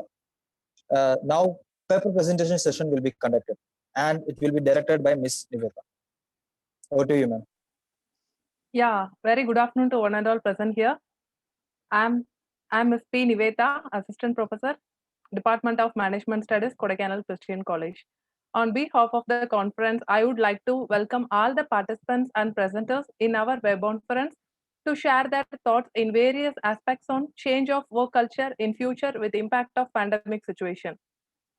We are eagerly waiting for your presentation. Let us welcome our first presenter for our Webonference, Ms. Leah Peter and Dr. V. Ambili Kumar, Department of Business Administration and Management, Kerala University of Fisheries and Ocean Studies. I welcome you, sir.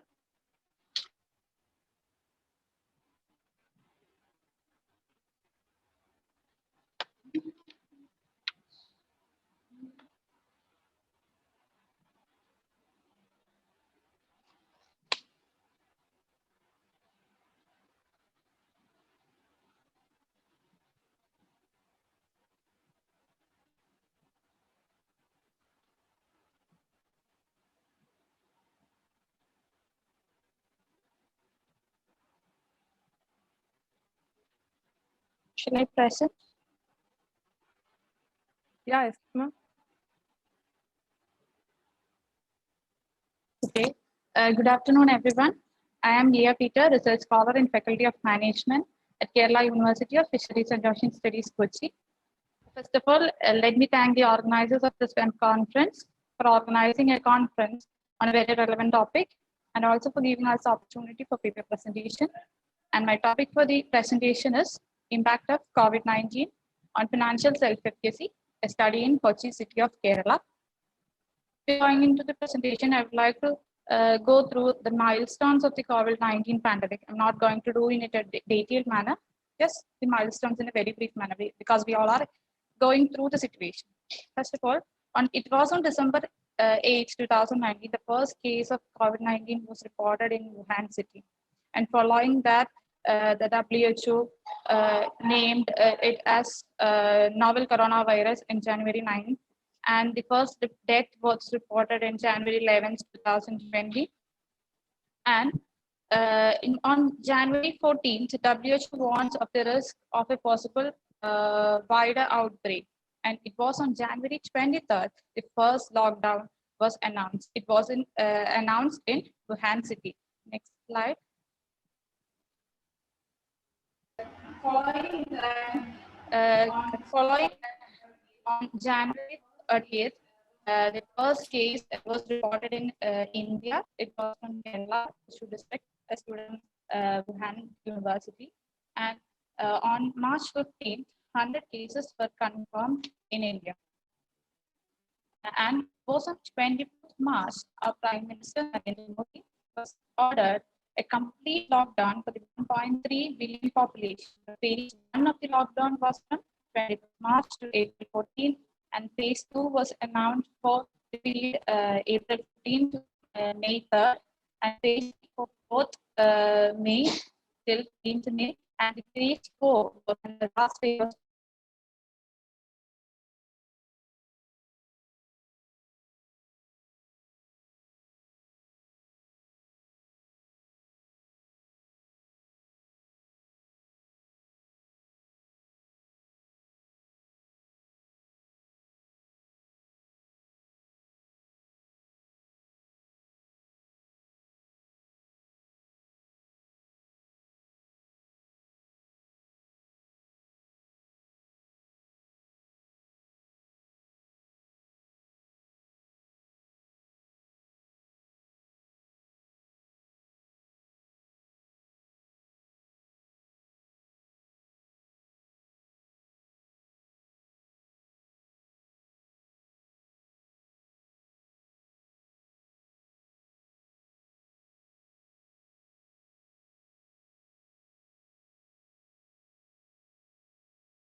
Now I would like to call up the second presenter, Ms. T.S. Danya and Dr. V. Ambil Kumar, School of Management and Entrepreneurship, Kerala University of Fisheries and Ocean Studies.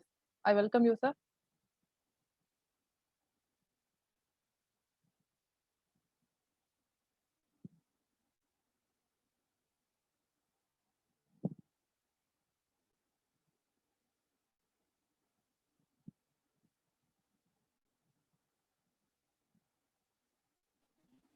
I welcome you, ma'am.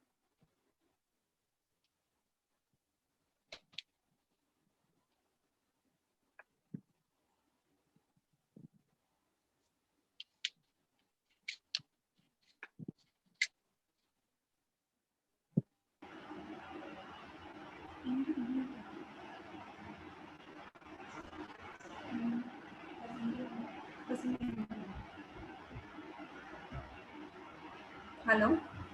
Yeah, Danya, ma'am. Hello. Good afternoon, everybody. The study of servicescape is a vital area for the service workers during this COVID-19 pandemic times.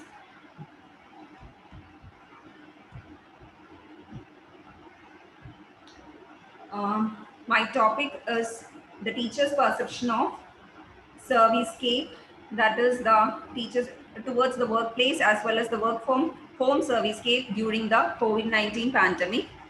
And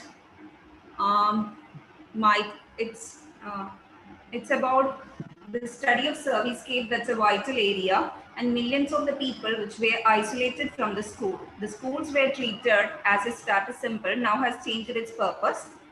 And let's go to the introduction of the servicescape.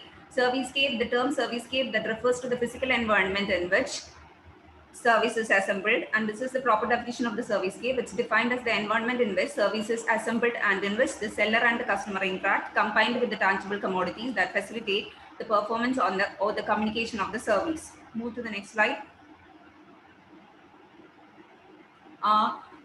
Servicescape, I have used one model that was a conceptual model which categorized into three distinct physical areas. One is ambient condition, another is the physical layout, that the spatial layout and the functionality, and the third one is physical signs and the artifacts. Next slide, please. Job satisfaction, this is my dependent variable, which can be defined as an individual's positive measurement judgment on his or her working conditions. Next slide, please. Comfort is my mediating variable. Comfort has been defined as the readiness of the mental state that arises of the cognitive thoughts. And the research gap, the places where employees work as a part of their experience. And we know that employees commonly spend more time in service facilities than the customers. So the past review of literature consistently showed that the environment which can influence the behavior of its users, and the behavior which includes the satisfaction of the users also. And this study, which was mainly conducted on the foreigns category, and the present review of literature that support the correlation between the factors of construct, that is servicescape and satisfaction, servicescape and comfort and satisfaction. That means they're having a chance of identifying the mediating role of comfort on the assessment of servicescape and satisfaction. And this empirical evidence for the relationship, which is very rare in the Indian context, and the causal linkage between them so far is not examined. Move to the next slide.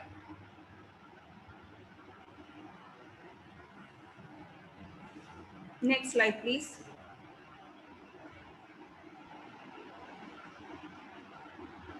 Objective. First objective is to identify the specific attributes of the servicescape that are relevant to two conditions of servicescape. One is work from home context and another one is workplace context. To explore this, next objective is explore the teacher's perception towards functions such as physical technical enablers of the work from home and the workplace context. Next objective, to examine the relationship between teacher's perception of the servicescape and the mediating role of comfort on assessing the satisfaction in work from home and the workplace context. Next slide, please. And this is my conceptual model. Servicescape is my independent variable, comfort is my dependent, and teacher satisfaction, that is the, comfort is the mediator and teacher satisfaction is the dependent variable. Move to the next slide. Hypothesis. One hypothesis where mainly I am identifying the direct relationship of servicescape of workplace and work from home positively influence the teacher satisfaction. Second one is comfort of the physical and technical enablers mediating the relation between servicescape and teacher satisfaction. Move to the next slide. Mainly, I conducted a regression analysis. The present study, which is longitudinal in nature because data was collected from 320 teachers which were working in traditional classroom as well as the virtual classroom, leading CBSE schools in Ernakulam district, which form the population of the study. Move to the next slide. The servicescape at visual environment is measured adopting the scale suggested by Wigner, which covers physical and the technical enablers. Next slide, please. The validated and the purified scale items were analyzed using CFA, confirmatory factor analysis, and the regression. The procedure followed a regression approach, that is the Baron-Penny rule, which used to test the direct, indirect, and the mediation effect that exists in the data. Next slide, please. In this phase, servicescape is considered as the independent variable, comfort mediator, and satisfaction as the dependent. Since I want to identify the conditions of the servicescape in two categories, I made a categorical variable to represent the built environment to which teachers were expected. Move to the next slide. Hypothesis testing. In a school context, servicescape of workplace as well as the work from home positively influence the teacher satisfaction. The analysis resulting following case found the relationship between servicescape and the satisfaction. Move to the next. This is the first direct relationship between servicescape and satisfaction, where I am identifying the R square.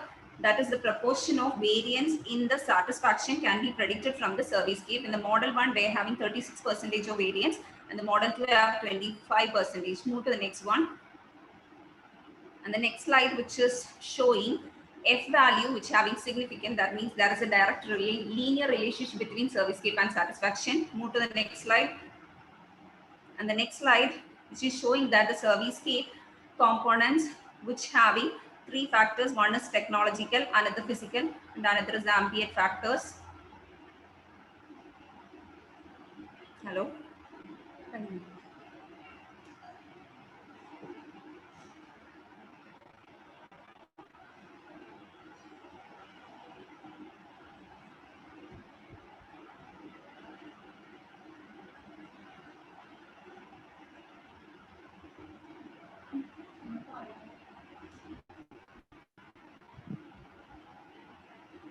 കേൾക്കുന്നില്ലല്ലോ.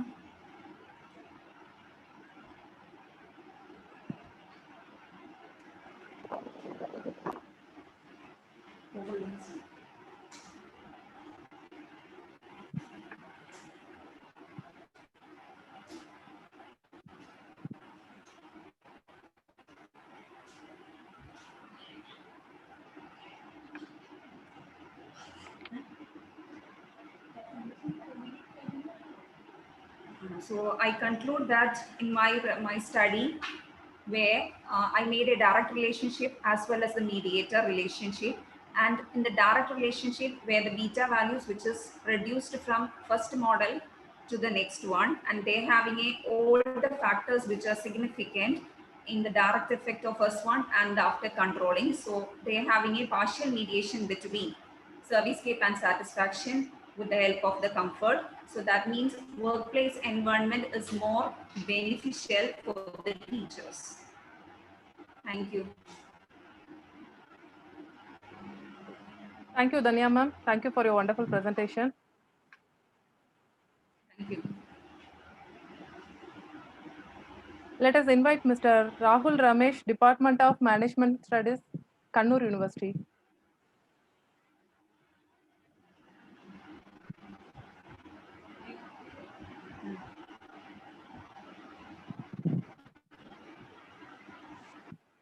Yeah, hello, ma'am. Am I audible? Yeah, yes, sir. Am I audible, ma'am? Yeah, yes, sir. Yeah, thank you. Yeah. So, good morning, one and all. My name is Rahul Ramesh, and I'm a research scholar at Department of Management Studies, Kannur University. And my PhD research is regarding green consumerism in Kerala.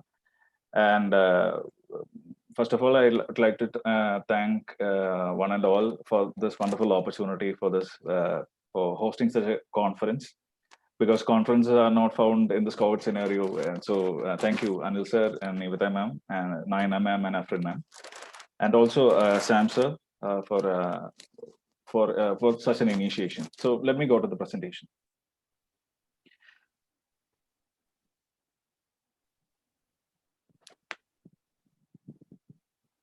Ma'am, can I go to the title page? Okay, sir.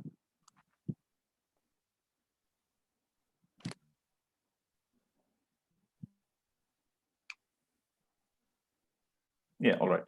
My topic of research regarding this conference is goes the lifestyle notions of the green consumers in Kerala amidst COVID-19 scenario.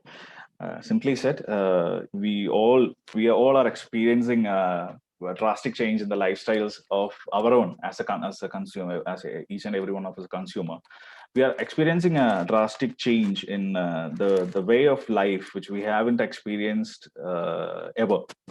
So regarding that, how this COVID-19 scenario affects the lifestyle notions, how the consumers perceive their preferences, the choices, the behaviors of especially green consumers. Here, green consumers just means that the consumers who are just concerned about the environment, why they are purchasing or consuming something. So their preferences and behaviors, so and so, affects their consumer choice itself. Next slide, please.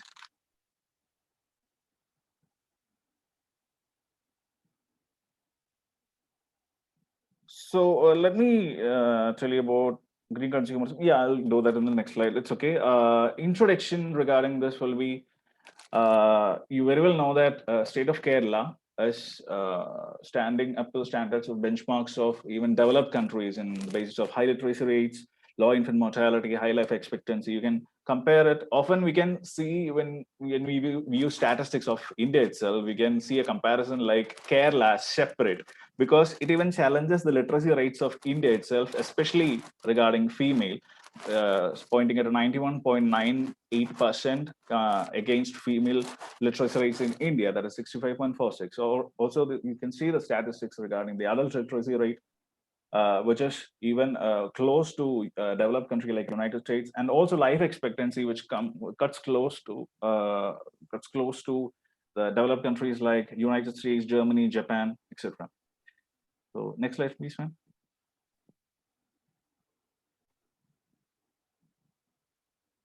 Yes. Environmental consciousness. I skipped the previous slides because those things are a bit more like a generic nature, and this is something I need to explain a bit more. So before explaining environmental consciousness, there is something called what do you need to understand is what is green consumerism, what is a green consumer, which is the topic of my PhD research. A green consumerism is simply a state in which a consumer demands such products and services that has undergone an eco-friendly production process or a marketing process, or they support activities which we consider under corporate social responsibility category, or ones that involves recycling and safeguarding the earth's resources. It's just that a consumer who is concerned about the environment, so that that kind of a concern reflects towards the well-being of the environment. That environmental, the general level of concern regarding the well-being of the environment is termed as environmental concern, and the reflection of this environmental concern towards the lifestyle of that consumer itself, because every choice that he makes, everything that he buys, every preference that he has, the behavior of the consumer, when he goes to a supermarket, he will opt to a product which might be more pricier than the usual alternatives, but which cause less harm to the environment. So that reflection is an umbrella term called environmental consciousness. So this environmental consciousness has been a subject of debate all over the world, including India, not just amidst COVID-19, but even before, because there is obviously a debatable question whether a consumer would opt for the betterment when purchasing a product, whether he opt for for the well-being of the environment, or which is a bit more economical. So it has already been a debatable topic. But how this topic comes to much more relevance this time is because various health hazards have been spreading out for some time now, like dengue fever, then the Casanor forest disease or the monkey fever, which happened in 2013, 14, and 2016 in Maharashtra, and the Nipah virus disease, as we all know, in 2018. And currently, we're going through the COVID-19 pandemic. So all this has pushed us to a point where we have to be conscious about not only about the health of ourselves, but also the health of the environment. So such kind of sanitary measures have been put forward even by the government, and even if we don't want to do that, we are pushed to that point whether we have to, which just like our honorable chairman and principal, Dr. Sam Abraham suggested, we are forced to adopt a new normal style of living, and which leads to a drastic paradigm shift in all walks of life in the state of Kerala. Next slide, please, ma'am.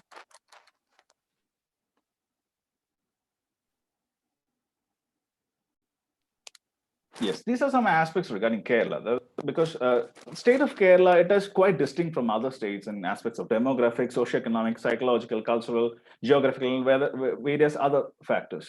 And the pattern of consumption of Kerala is, we could very well see that it is mostly a consumer state, because Kerala, I think, and according to the statistics, you can very well see that it consumes more than what it produces.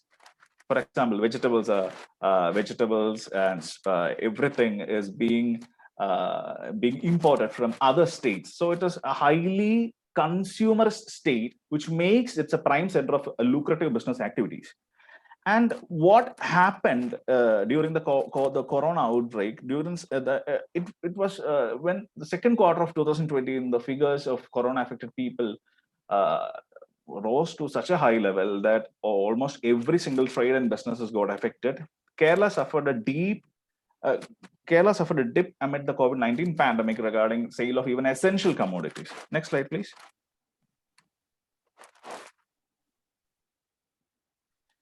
So it has been not only regarding the business, but also it has been affecting the foreign workers, not only immigrants or immigrants. For example, the Keralites who work abroad. The economy of Kerala is predominantly relying Gulf remittances for almost all its economic activities compared to all of the Indian states. And the statistics as per the State Labour Department of Kerala notes that 4.34 lakh guest workers has been provided livelihood in the state. And all this has been affected. And according to recent statistics, you might have seen many pictures in which guest workers are leaving massively by train once the lockdown has been lifted. Almost more than 58% have returned to their home states. So all this, not only the Keralites who work abroad, but also guest workers who are working in Kerala has been affected by the pandemic. Next slide. And even as we speak, the pandemic is spiking again. According to the latest statistics, the confirmed cases in Kerala is closing to 1.5 million. And this plight, not only regarding the pandemic, there is a dip in, there's a high recession, and there is labor issues, labor turnover issues, and lack of opportunities. And also regarding, like I mentioned earlier, the plight of Keralites and the mental agony that they're going, is all these are actually deeply affecting the consumption pattern of the people of Kerala. So such a pandemic-stricken economic disequilibrium of the state, that's a word actually coined by me. Pandemic-stricken economic disequilibrium of the state makes such a study probing into the reasons, what are kind of drastic changes in the lifestyles and how it is affecting the buying behavior of the Kerala during this one as an inevitable one. Hence, it makes this study highly imperative. Next slide, please. Yes, the relevance I have already mentioned it. You can just go through that. High literacy rate, high health consciousness, and amidst COVID-19, there are so many issues that is bothering the consumer patterns, and it has come to such a point that people are more than the price, they are concerned more about, okay, we will buy good things now. I mean, compared to our present study, there is the one point in my study that people have shifted drastically into a much more older lifestyle, which existed decades ago. The thing is, like, they're transformed into ready to eat and ready to cook items to homemade food items. And surprisingly, even though COVID rate is higher, what my study has found out is, it is one of the findings that I would like to mention in this point. It is like the common diseases, like other than COVID symptomic fever and all, the common diseases and the rate at which people go to hospitals every day. When you go to a hospital, we see that has come down drastically. It is very less because people has become more conscious. They're having healthy food from their home. So that has affected and in a way has improved their lifestyle. The next slide, please.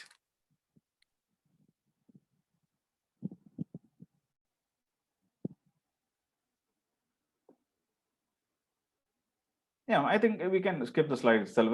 It has been mentioned earlier. It's just a statement of problem. I mentioned it throughout.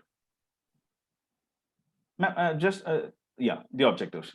So the main objectives of my study is just 4.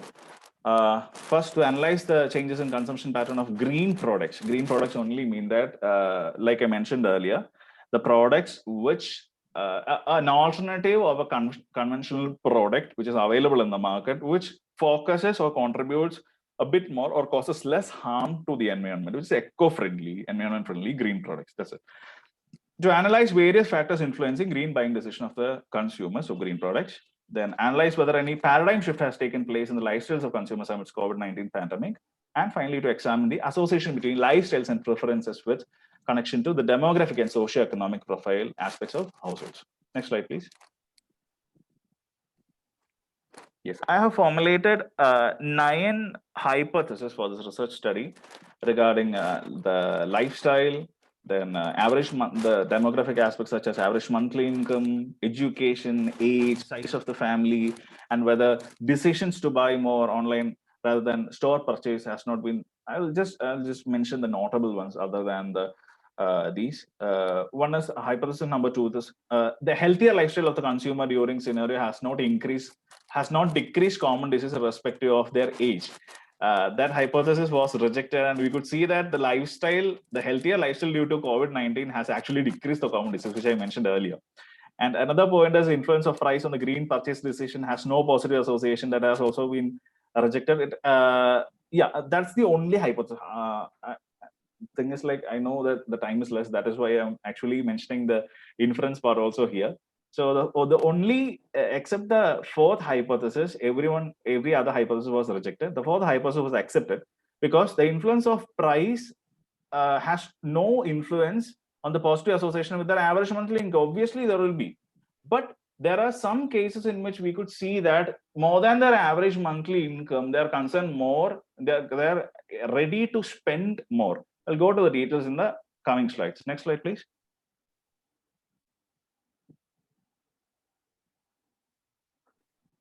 Yes, the methodology. I'll just wind up in just focus on the words which has been highlighted. It is an empirical study. Empirical study means a factual-based study, mainly on primary data.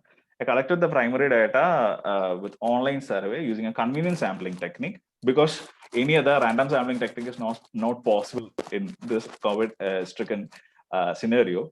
And how I selected my samples is like, I got a list about based on population from several sites, also the government sites of Kerala, statistics, and census of India in 2011. And on the basis of population, the top 15 major cities and urban agglomerations of Kerala. I put in urban agglomerations of Kerala because there are some districts in Kerala which doesn't essentially constitute or has a city. It is not called as a city or something. For example, the Wayanad district, and there's Idukki district. Munnar is not a city. It is an urban agglomeration. That is why the top 15, and out of 15, I took 10 respondents each, which constitutes my sample for the purpose of the study as 150 respondents. Next slide, please. Yes, the tools of analysis I've taken is chi-square regarding the positive association between demographic factors, which I mentioned earlier. Next slide.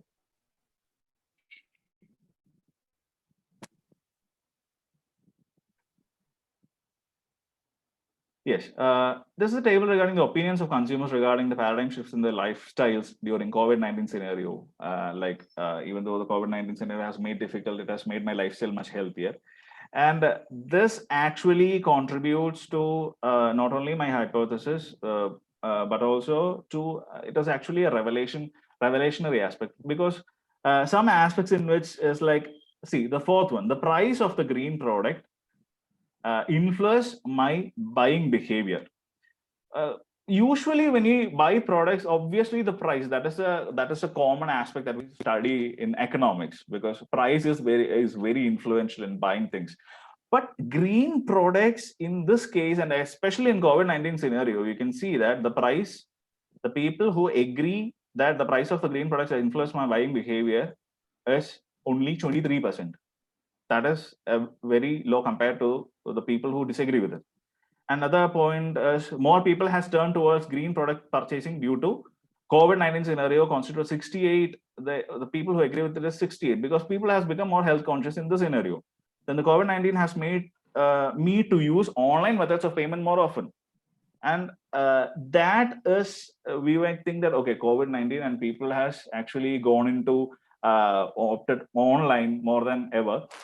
But conversely, people has opted that no, it is like, no, there is no change. We already use online, because we know that the demonetization that happened in 2015-16 time has actually affected, and people has already started using online more.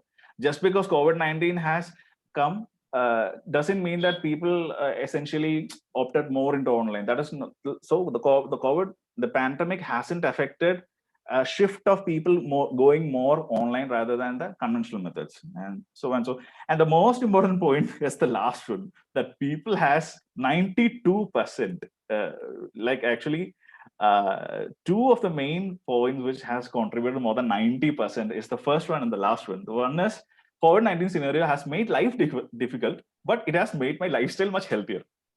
Because people are actually, there are no opportunities for going and eating junk food. Even they are going to restaurants, they're afraid that, okay, I might catch COVID. So they opt more to homemade food. And the last one, people has come to understand that the expenditure that they actually, the amount that they actually spend for marriage parties, birthday parties, get together itself is highly unnecessary. And it's like, there's one incident I would like to meet, like we had a +2 get together of my batch, and we planned it for like, we will meet for 2 hours and all. And that was planned in March, and Corona came in, and we were like, okay, cancelled. And few of my friends had planned to come from abroad, and everything got clashed. So the funny thing is, when we did an online get together, the number which actually participated was double than that we anticipated, and the get together, that online chat went more than 5 hours. So see, that kind of expenditure, there has been a drastic change in the notions and the thoughts of people amidst this pandemic. Can we move on to the next slide, ma'am?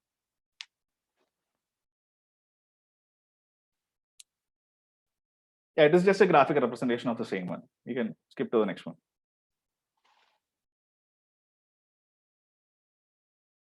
Yeah, it is just that the hypothesis that mentioned earlier, it is the table value, the degrees of freedom, the calculated value. So like I said, ma'am, the next slide, please.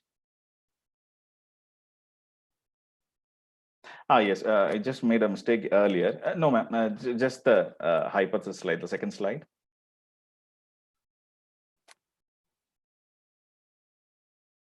Yes, I thought it was like the fourth slide that has been accepted. It's actually the seventh hypothesis.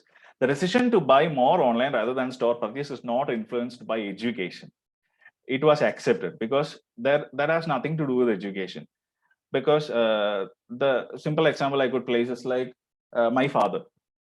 He used to be my professor He has a PhD, he has a postdoc, and he is more reluctant to use online rather than, he would rather, okay, I need to see it in a physical aspect rather than buying it online. How do you actually play something that you can actually feel? Okay, see, that is there. So that has nothing to do with education. I'm just quoting an example, and that has also been found according to statistics found under this study. And moving on to the next slide now, we'll go to the findings, and like I am taking too much time. Yes, the major findings. First one, the consumer's lifestyle has become healthier, irrespective of their age, and irrespective of consumers' age. This healthier lifestyle, which has been adopted during COVID-19, has decreased common disease among them. Let me tell you, common diseases mentioned here does not include the symptoms of COVID-19. I'm only mentioning the usual fever or cough or cold or flu that catch in the usual times. And the average monthly income has positive influence on the green buying behavior of the consumers. Obviously, because people who are opting to green buying behavior, the price, you can see that a usual 1 kilo of sugar costs around 40 rupees. And if you go to an organic sugar for the same thing, it costs around double the price, like 95 rupees per kilo. So that is influenced on the average monthly income. The influence of price on the green purchase decision, on the other hand, has a significant positive association with the average monthly income. So the same thing only. Next slide, ma'am.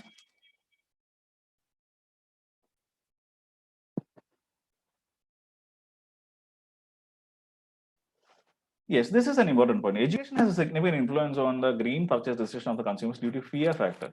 This fear is instilled by the education that we have. There is, I would like to quote one poem by a famous Malayalam poet, Ayyappa Panikar. It is said that, "Velicham dukhaman unni tamassallo sugapradam." Like, he's mentioning that the more there is light, the light is actually sadness, and darkness is more comforting. But Mud is actually comparing light is knowledge. When you have more knowledge, you'll get obviously concerned about, okay, corona is there. Like we used to have a maid, she only have an education less than second standard, and she's like, what cholesterol? She will be like pouring on oil in everything, and she'll be like, cholesterol. No, that such things is just things that doctors make up to make people come to hospital and concern.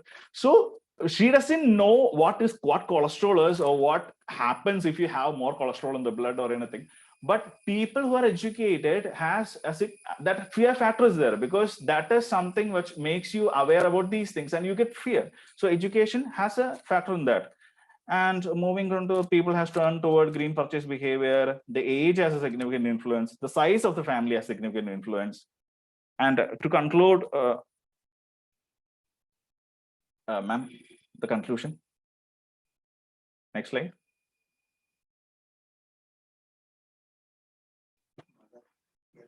Yes, to conclude, these are the main factors which affect green consumers, especially in the COVID-19 pandemic: the age, the average monthly income, educational status, size of the family, and fear factors. I think that's all, ma'am. Yeah, okay, sir. Thank you, sir. Thank you for your wonderful presentation. Yeah, thank you, ma'am. A pleasure.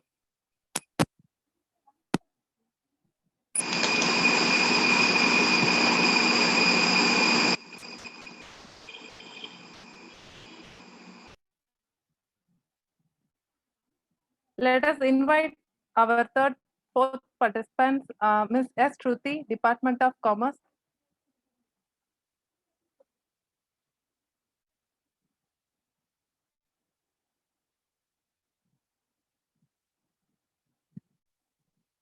Hello, ma'am. Am I audible? Yeah, yes, ma'am. Yes, ma'am. Okay, ma'am. Good afternoon, one and all. I'm Shruti S. from Department of Commerce, University of Kerala. I'm first year postgraduate student. The topic of my presentation is management decisions in the age of pandemic situations, future of insurance. Ma'am, next slide. The uncertainty brought on by the COVID-19 requires organization to recognize leadership and also the employee sentiments and explore new ways of working for business continuity. This perspective piece provides change management insights and best practices to assist organizations in minimizing the COVID-19 impact on people, operations, and businesses. Even as work and life has become completely blended for many people, more than half of at-home workers say that they would prefer to continue working remotely as much as possible once restrictions on businesses and school closures are lifted. Ma'am, next slide. And the objectives of my study is the first one to study about the future of work trends post COVID-19, and second one to analyze various steps to reimagine work and workplaces. Ma'am, next slide. And the research methodology I use for my study is based on secondary sources of data, which includes journals, articles, magazines, etc. And next slide, please. And next we move on to the future of work trend in post-COVID-19 period. The COVID-19 forced the pendulum of a long observed pattern for one stream, which includes the first one, increase in remote working, which means that the employees will likely work remotely at least part of the time after COVID-19 versus 30% before the pandemic. As organizations shift to more remote work operations, explore the critical competencies employees will need to collaborate digitally. And the second one is expanded data collection, which means that the employers are using technologies more frequently to monitor their employees through methods such as virtual clocking, in and out, tracking work computer usage, and monitoring employees' emails or internet communications via chat. And the third one is contingent worker expansion, which means the economic uncertainty of the pandemic has caused many workers to lose their jobs and exposed others for the first time to non-standard work models. Many organizations responded to the pandemic's economic impact by reducing their contractor budgets, but there has since been a shift. And the fourth one is expanded employer role as social safety net, which means the pandemic has increased the trend of employers playing an expanded role in their employees' financial, physical, and mental well-being, which has to be given more support, which includes enhanced sick leave, financial assistance, adjusted hours of operation, and childcare provisions, etc. And the fifth one is separation of critical skills and roles. Before COVID-19, critical roles were reviewed or viewed as roles with critical skills or the capabilities an organization need to meet its strategic goals. Now employers are realizing that there is another category of critical roles, that is the roles which are critical to the success of essential workflows. And the sixth one is dehumanization of employees, which means some organizations have recognized that the humanitarian crisis of the pandemic and prioritized well-being of employees as people over employees as workers have pushed employees to work in.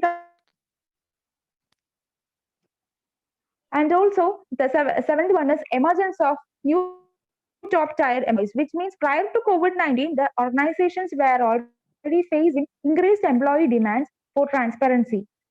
Employees and the prospective candidates will judge organizations by the way in which they treated employees during the pandemic. And the eighth one is transition from designing for efficiency to designing for resilience. To build a more responsive organization, design roles and structures around outcomes to increase the agility and flexibility, and how processes can flex, also provide the employees with varied, adaptive, and flexible roles so they can acquire more cross-functional knowledge and training. Ma'am, next slide.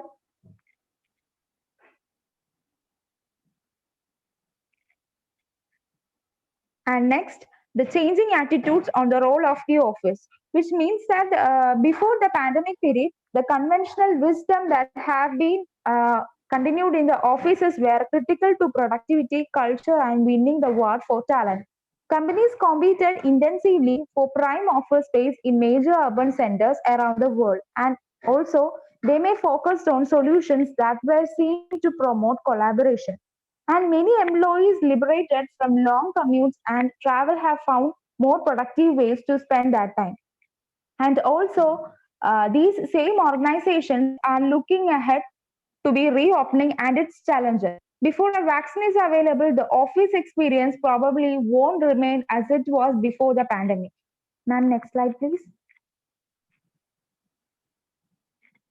The reality is that both sides of the argument are probably right. And next we move on to the steps to reimagine work and workplaces. The first one is reconstruct how work is done. During the lockdown, organizations have necessarily adapted to go on collaborating and to ensure that the most important processes could be carried on remotely. Most have been simply transplanted existing processes to remote work context, imagining what have been done before the pandemic.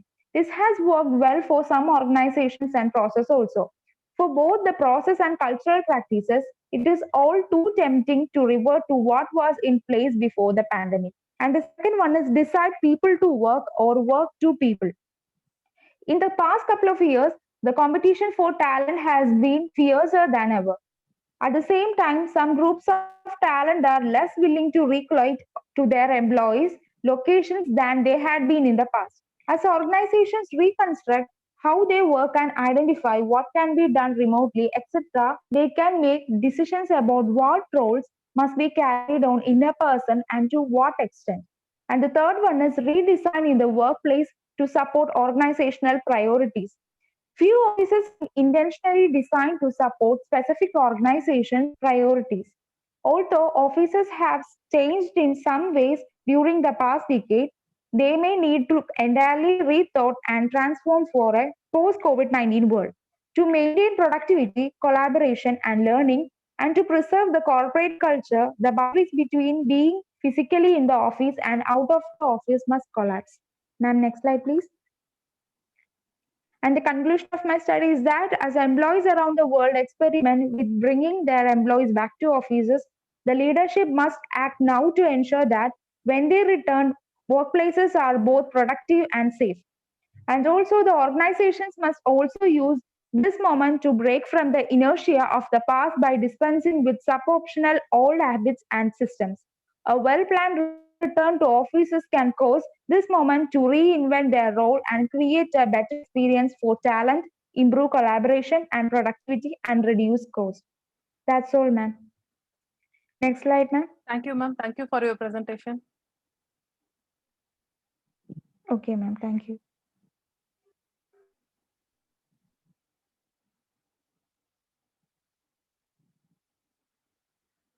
Now I would like to call Mr. Paul Williams and Dr. S. Prasad, Department of International Business, Alagappa University, for their valuable presentation.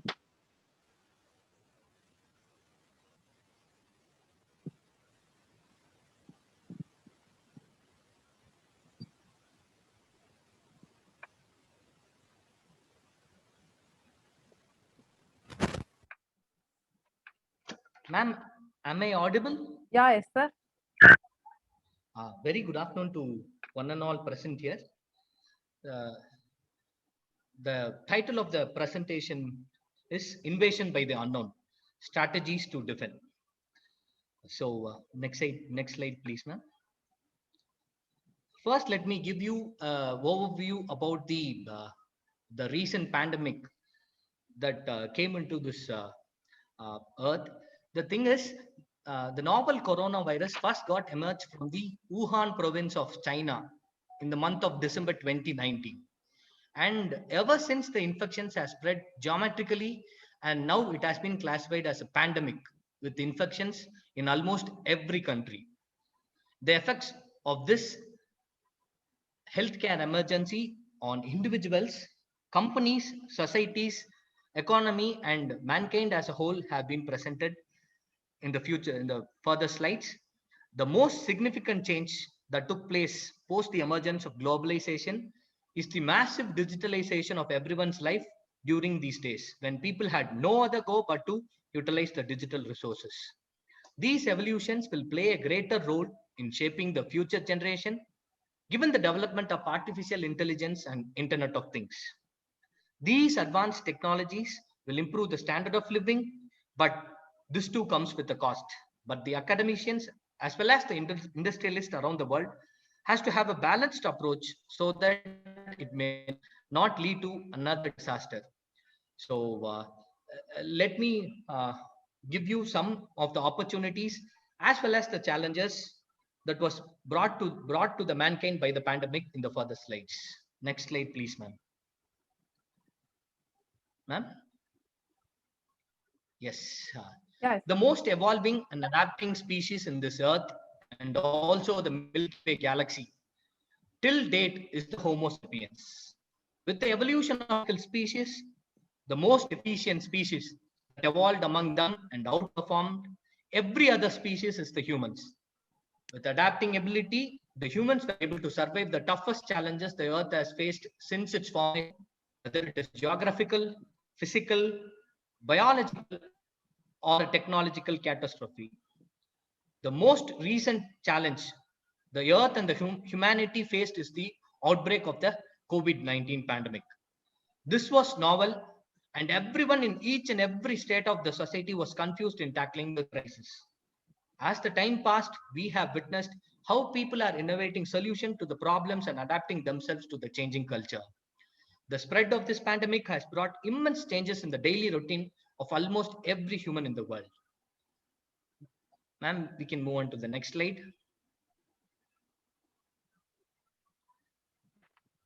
Okay. The first and foremost thing one has to keep in mind about changing culture or the changing dynamics of the workplace environment is the need of the hour is having agile and adaptive workforce, which can be influenced by having an agile and adaptive work culture. So this slide gives you the idea about the active work culture. For any company to be competitive in this ever dynamic and ever evolving marketplace, it has to be agile. Literal meaning of the word agile is you have to be quick in responding to the challenges and problems you face in life. So the thing is, you have to be very quick in responding to the challenges we face in our day-to-day life. The world is now moving at a faster rate, and the functioning of companies and its culture can be divided as PCD, which can be called as pre-COVID era, and POCD, which is nothing but post-COVID era. This vision has become the norm since the companies around the world are adapting to innovative and effective work culture. The speed at which are increased manifold. Most of the functions of any organization have been digitalized, and this has helped many companies around the world to reduce their operating cost without compromising on their quality and efficiency. For any company to be effective, work culture is a prerequisite since it enables everyone to be able to adjust according to the demands of the situation. Hence, adapting ability of individual as well as of the organization as a whole has to be increased. Adapting oneself to the new norms oneself to increase their performance, both professionally and personally. Next slide, please, ma'am. Okay. First of all, if at all you have to be successful, you have to take care of yourself. So the topic is one against many. For anyone to become successful, the most sought thing is self-confidence, followed by discipline and perseverance. With this outbreak, healthcare workers around the world are facing new cases every day, in addition to the viral infection, which includes anxiety, depression, insomnia, and so on. For any company to have an effective and efficient workforce, it has to first train the mind and body of its employee. Hence, the organizations around the world have to consider the mental health of its employee so that they can be productive. Constant intervention and support is needed for anyone. Also, one has to identify the limits of oneself and seek remedies for the same. This pandemic has taught people that everyone needs care from time to time. So it is better to be supportive and to have your ears open to the problems of other people so that you can develop yourself, and at the same time you can also help others in getting developed. Next slide, please, ma'am. Nimeta, ma'am. Yeah, sir. Okay. The thing is, since ever since the outbreak of pandemic,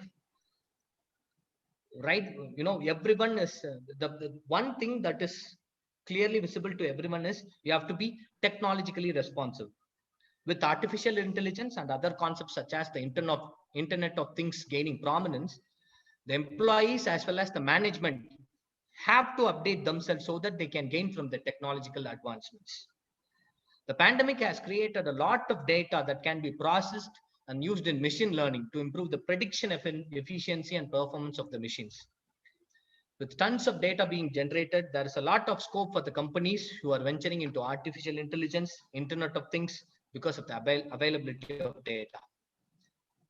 Hence, there is a lot of opportunity for people who are technologically responsive, and these AI companies are now being the service provider for almost all companies. For example, be it the Google, which is owned by the Alphabet Inc., or the Alibaba Group, which is a company based in China. These companies are adapting themselves to the new norm so that they can efficiently predict and perform according to the needs of the economy, needs of the society as a whole.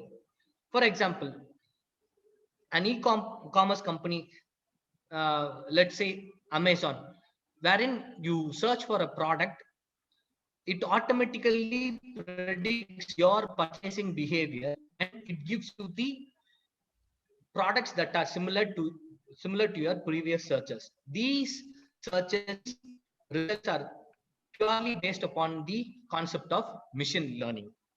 Next slide, ma'am. Niveta, ma'am. Thank you. Okay. So the entire landscape is being changed right now with the infections being spread all around the world. The concept of work from home has become the new norm, and the companies around the world are saving a fortune because of the reduced operational costs. The companies now do not pay the office rent and also the electricity charges. Instead, they offer employees an allowance which is minuscule when compared to the expenses they had while operating in a commercial space. The companies feel the efficiency of the employees is also increased, given the freedom they have when they work from home. The entire functioning of a company right from the beginning till the end has changed drastically, and also it reduces the travel time for the employee, which in turn enables the employee to spend more time with their own family. When the employees get to spend more time with their family, work pressure and the level of stress they face at work is also reduced, which in turn is reflected in their increased performance. On the whole, there will be a change in the nature, type of organizational culture, which does not require the physical presence of the employees. The industries which are in manufacturing and construction may not undergo these drastic changes, since the physical presence of the workforce or the employees is needed so that the work can go on. Next slide. Next slide, ma'am. Ma'am. Next slide, ma'am. Yes, sir. Thank you, ma'am. So, as usual, one has to evolve. The history has taught us the most important lesson, which is nothing but the survival of the fittest. There are scientific evidences about the evolution of mankind, wherein how humanity evolved from with an organism which had 5 senses, but we have conquered the entire galaxy. The race has survived through lots of challenges, and this is one among them. And the humanity will once again emerge with resilience and perseverance. In order to cope up with the challenging environment, one has to evolve and accommodate oneself according to the demands of the situation. Otherwise, you will be left out of the race. To conclude, ma'am, next slide, ma'am.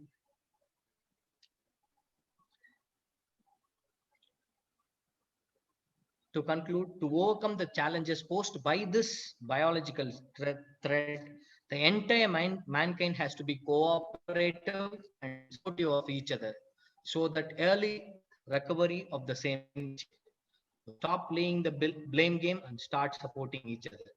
see this health emergency through the prism of opportunity and to make things that are invisible to others. Challenging situation often bring the most out of people. Thank you. Thank you. Yeah, thank you, sir. Thank you for the glorious presentation, sir.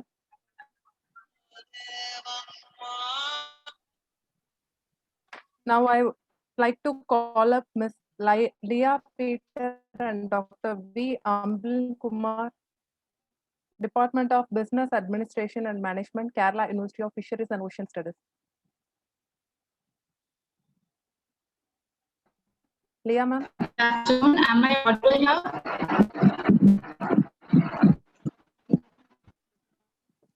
Am I audible now?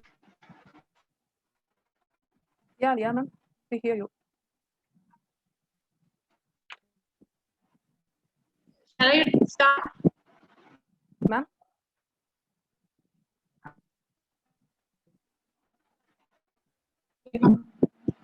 Good afternoon, everyone. Sorry for inconvenience. Leah Peter,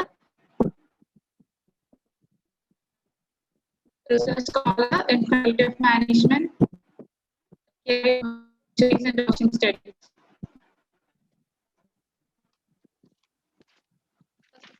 My topic for the presentation is Impact of COVID-19 on Financial Self-Efficacy, a study in Kochi city of Kerala. Which is tremendously changing. As IMF has said in April 2020, the global economy is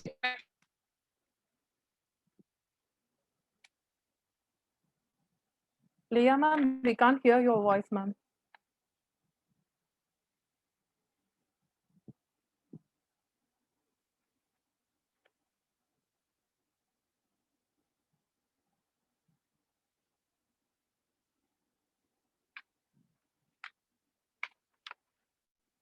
Okay, due to some network connectivity, we lost Leah, ma'am.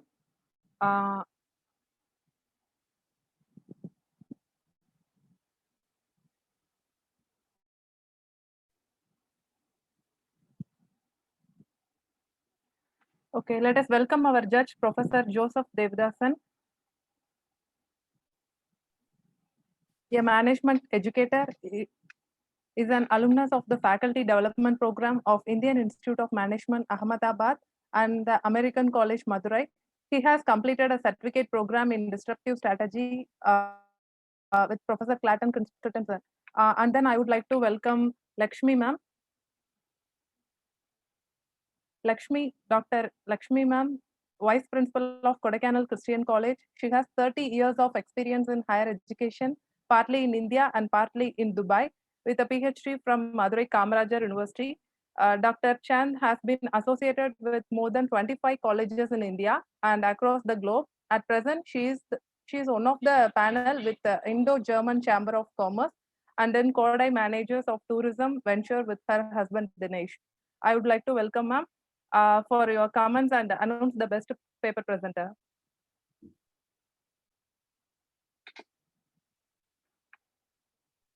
Good afternoon, Professor JD. I suppose you can, would you like to initiate the comments? Yeah, I would like to share one positive point about each presentation that I liked. And I would also offer one suggestion for each presenter. The first one by Ms. Leah Peter, though we lost her, self-efficacy is a topic that is widely studied, but she focused on something that is very specific. She looked at financial self-efficacy. That is something that is noteworthy. Though you might not have had the opportunity to listen to her conclusion, I read her paper and her conclusion is this. There is a negative impact because of COVID-19 on financial self-efficacy of the population that she studied. My suggestion to her is this. She ends the paper with that note.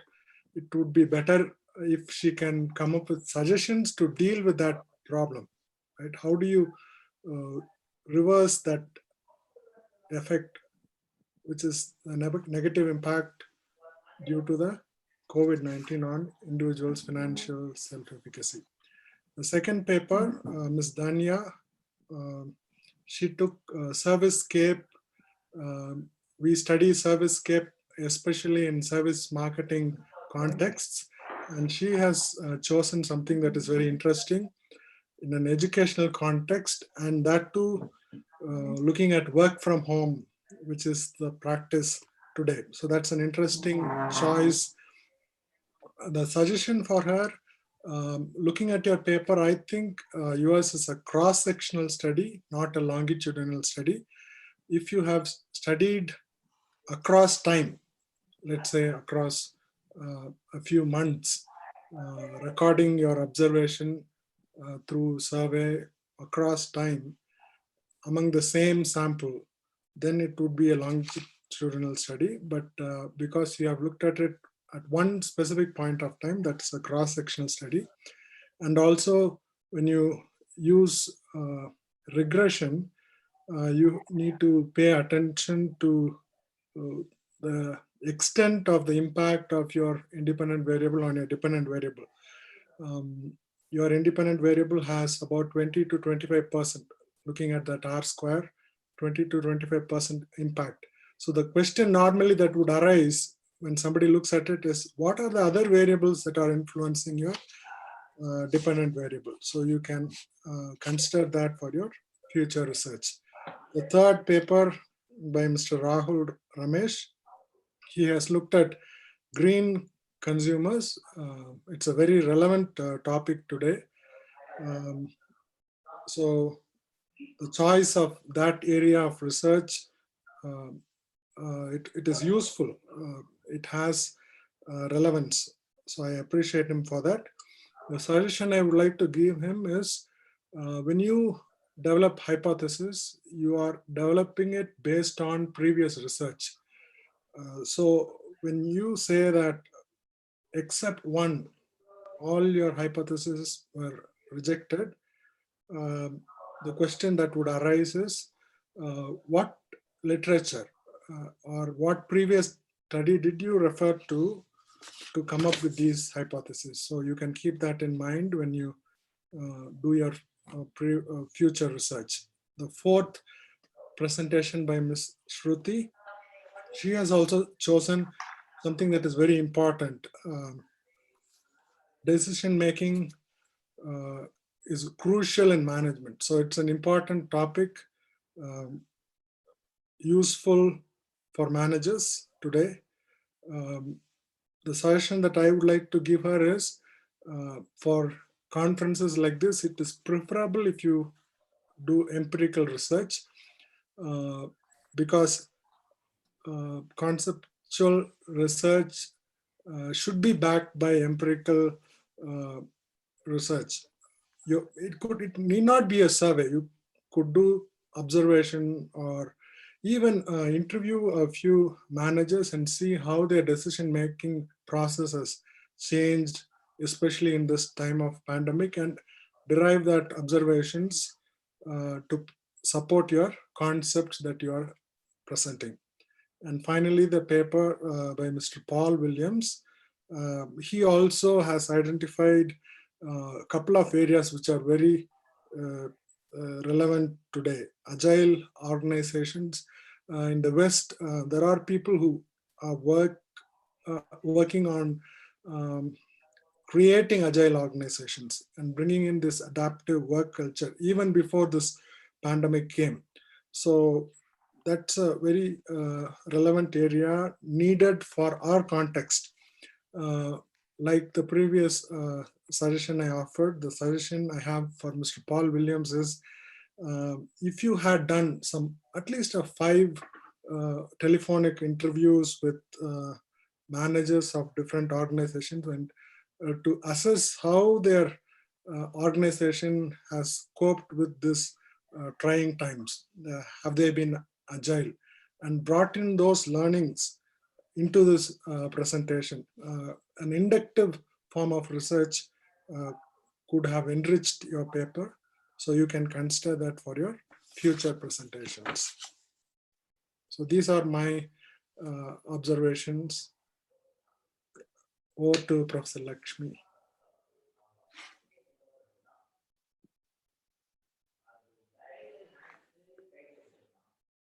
Good afternoon, everyone.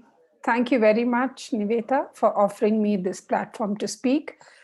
Professor Joseph Devadasan, as always, I commend you for detail and how equivocally you've explained the importance of research. Being passionate about further study and research, I endorse every comment that you have made, both positive and scope for improvement. I will play the role of more of a moderator now, trying to connect these papers and our student fraternity who is present to make it a little more easier. Hence, I'm not going to be giving any shortcoming or area for improvement. I'm happy with what Professor JD has offered. Just trying to connect the dots for our students and for other people who are there, may not be specialists in these areas. Starting with the paper on servicescape, youngsters should understand this is one of the models that has been brought out on human behavior for one of the P's in services marketing, the physical environment.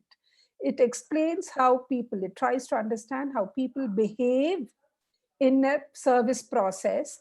And hence, there is a lesson both for the management as well as for us students to understand how behavior can be moderated to achieve the organizational goal. Specifically, I'd like to ask the presenter, did you consider the women or the female gender when it comes to how they are behaving, what are the challenges they faced in this particular pandemic situation? There was a paper on financial self-efficacy. It simply the concept refers to the confidence we have in taking financial decisions, especially during this pandemic situation. A very pertinent topic in today's times and for India, because the Prime Minister Modi has been advocating very strongly about financial inclusion and financial literacy. The aim, as I remember in August, towards the end of August, he had announced to make everyone banked, every one of us to have a banking facility. Why is banking so important in this context? Because only then we can get the poor will get the benefits of the programs, the Jan Dhan program that you all have heard of. Only then they can get the benefits of such a program. If you take each of our states, I think something like 40 crore people have benefited per state when it comes to this program, if there has been financial literacy. As part of financial literacy would definitely be financial self-efficacy. It simply refers to the servitude we have, the resilience we have in being able to take a financial decision during these trying times. I'm just linking the dots for you students and others present so that we appreciate each of the papers better. There was this paper on invasion by the unknown, strategies that businesses can use to defend themselves during pandemic. Over and above what is very well elocuted, I'd like to add the most important thing that I feel we should have during the important strategy we should have from this pandemic is a people mindset. Only so long as we are people-centric, we can be a sustainable business. There are other goals, yes, wealth maximization and so on, but unless we are people-centric, you will notice all businesses which are not people-centric have broken down. So having a people mindset makes all the difference. I think I remember reading work to people or people to work, very important. We also learn that it's important to geographically segmentize the organization. You take our IT companies, they've known how to separate Manila office, say the big IT companies, Cognizant and TCS, etc. Philippines on one side, the US on one side, and India on the other side. This way they were able to cut down their costs and yet carry on businesses.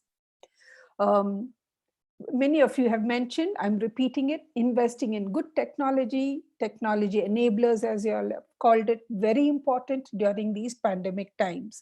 I'm just reiterating what you all have said.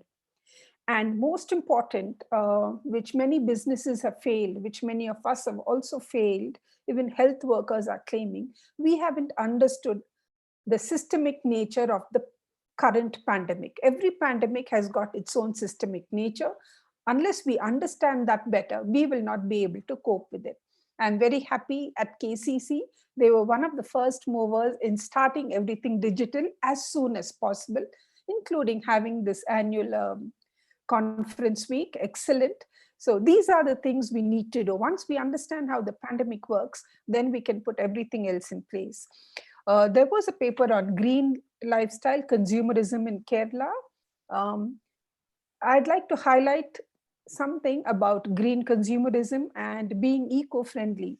One of the pillars that we often forget is, as far as possible, being localized, using local produce, giving employment to local people, improving the standard of living of the locals. These are the things that make the economy a little more sustainable. Kerala is a very good example because if you notice, they have concentrated on localizing many of their activities in spite of being global. Maybe because of the communism backdrop, it has happened, but localizing makes all the difference during these times. And all of us have survived because we were able to get local produce, local vegetables, local services, instead of looking for something that we can order online. So please understand, eco-friendly also means being as local as possible. There was this paper on practices for the future performance of business. Yes, I also found it a little generic in nature, descriptive. When it comes to a presentation, if we are able to give concrete, ready reckoners, it makes business easy. Let's compare this with the strategies. Strategies were for the business organization as a whole, and practices refer to day-to-day how companies and institutions can adopt to better face the pandemic. Okay.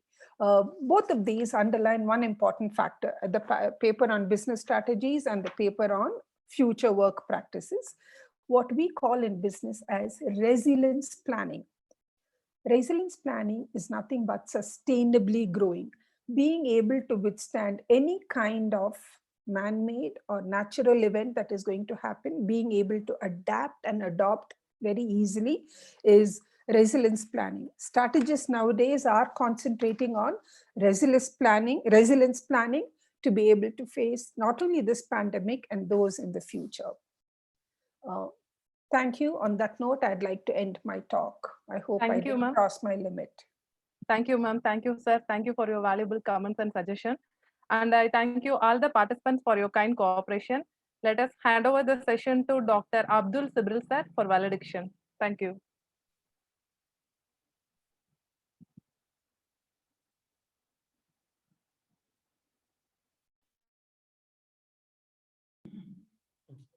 Good afternoon, everyone. Good afternoon, everyone. I thank God for making this day a great success. I would like to give special thanks to our chief guest, Mr. Kanabadi Ramachandran, Executive Chairman of Trigon Technologies Limited, President of South Indian Chamber of Commerce and Trade, for his gracious presence and valuable inputs. I would like to thank our Honorable Chairman, Dr. Sam Abraham, for his great support. I thank our Vice Principal, Dr. Vijaya Raghunathan, and Associate Provost, Dr. Ebi Thomas. I thank Dr. Joseph Devadasan and Dr. Lachmi for their presence and inputs. I would like to thank each and every department heads and faculties for their efforts and continuous encouragement. I express my sincere gratitude to all our students. Without you, this would not have been possible. I thank technical support and all the participants for your presence and presentations. I thank each and everyone who has involved in the success of web conference. It's such a privilege to have all with us. All the best once again. Thank you all. Thank you, sir. I kindly request everyone to give feedback of the Webonference, and the link has been posted in the chat box. And please give your feedback and get your e-certificates in the participation in the mail. Now we all are at the end of the today's web conference. To end the program, may we all rise up for the national anthem.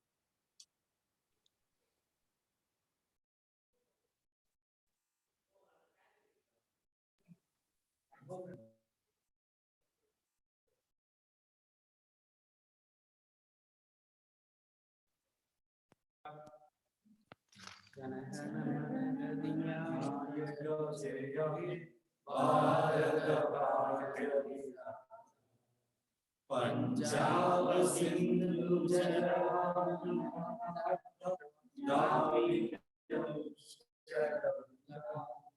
Vrinda Himachal Yamuna Ucchala Jala Tava Shubhaname Jage Tava Shubhashishama Tyage Tava Sena Jana Jana Mangaladaya Jayati Bharata Bhagya Vidhata Jaya He Jaya He Jaya He Jaya Jaya Jaya Jaya He. Thank you, everyone.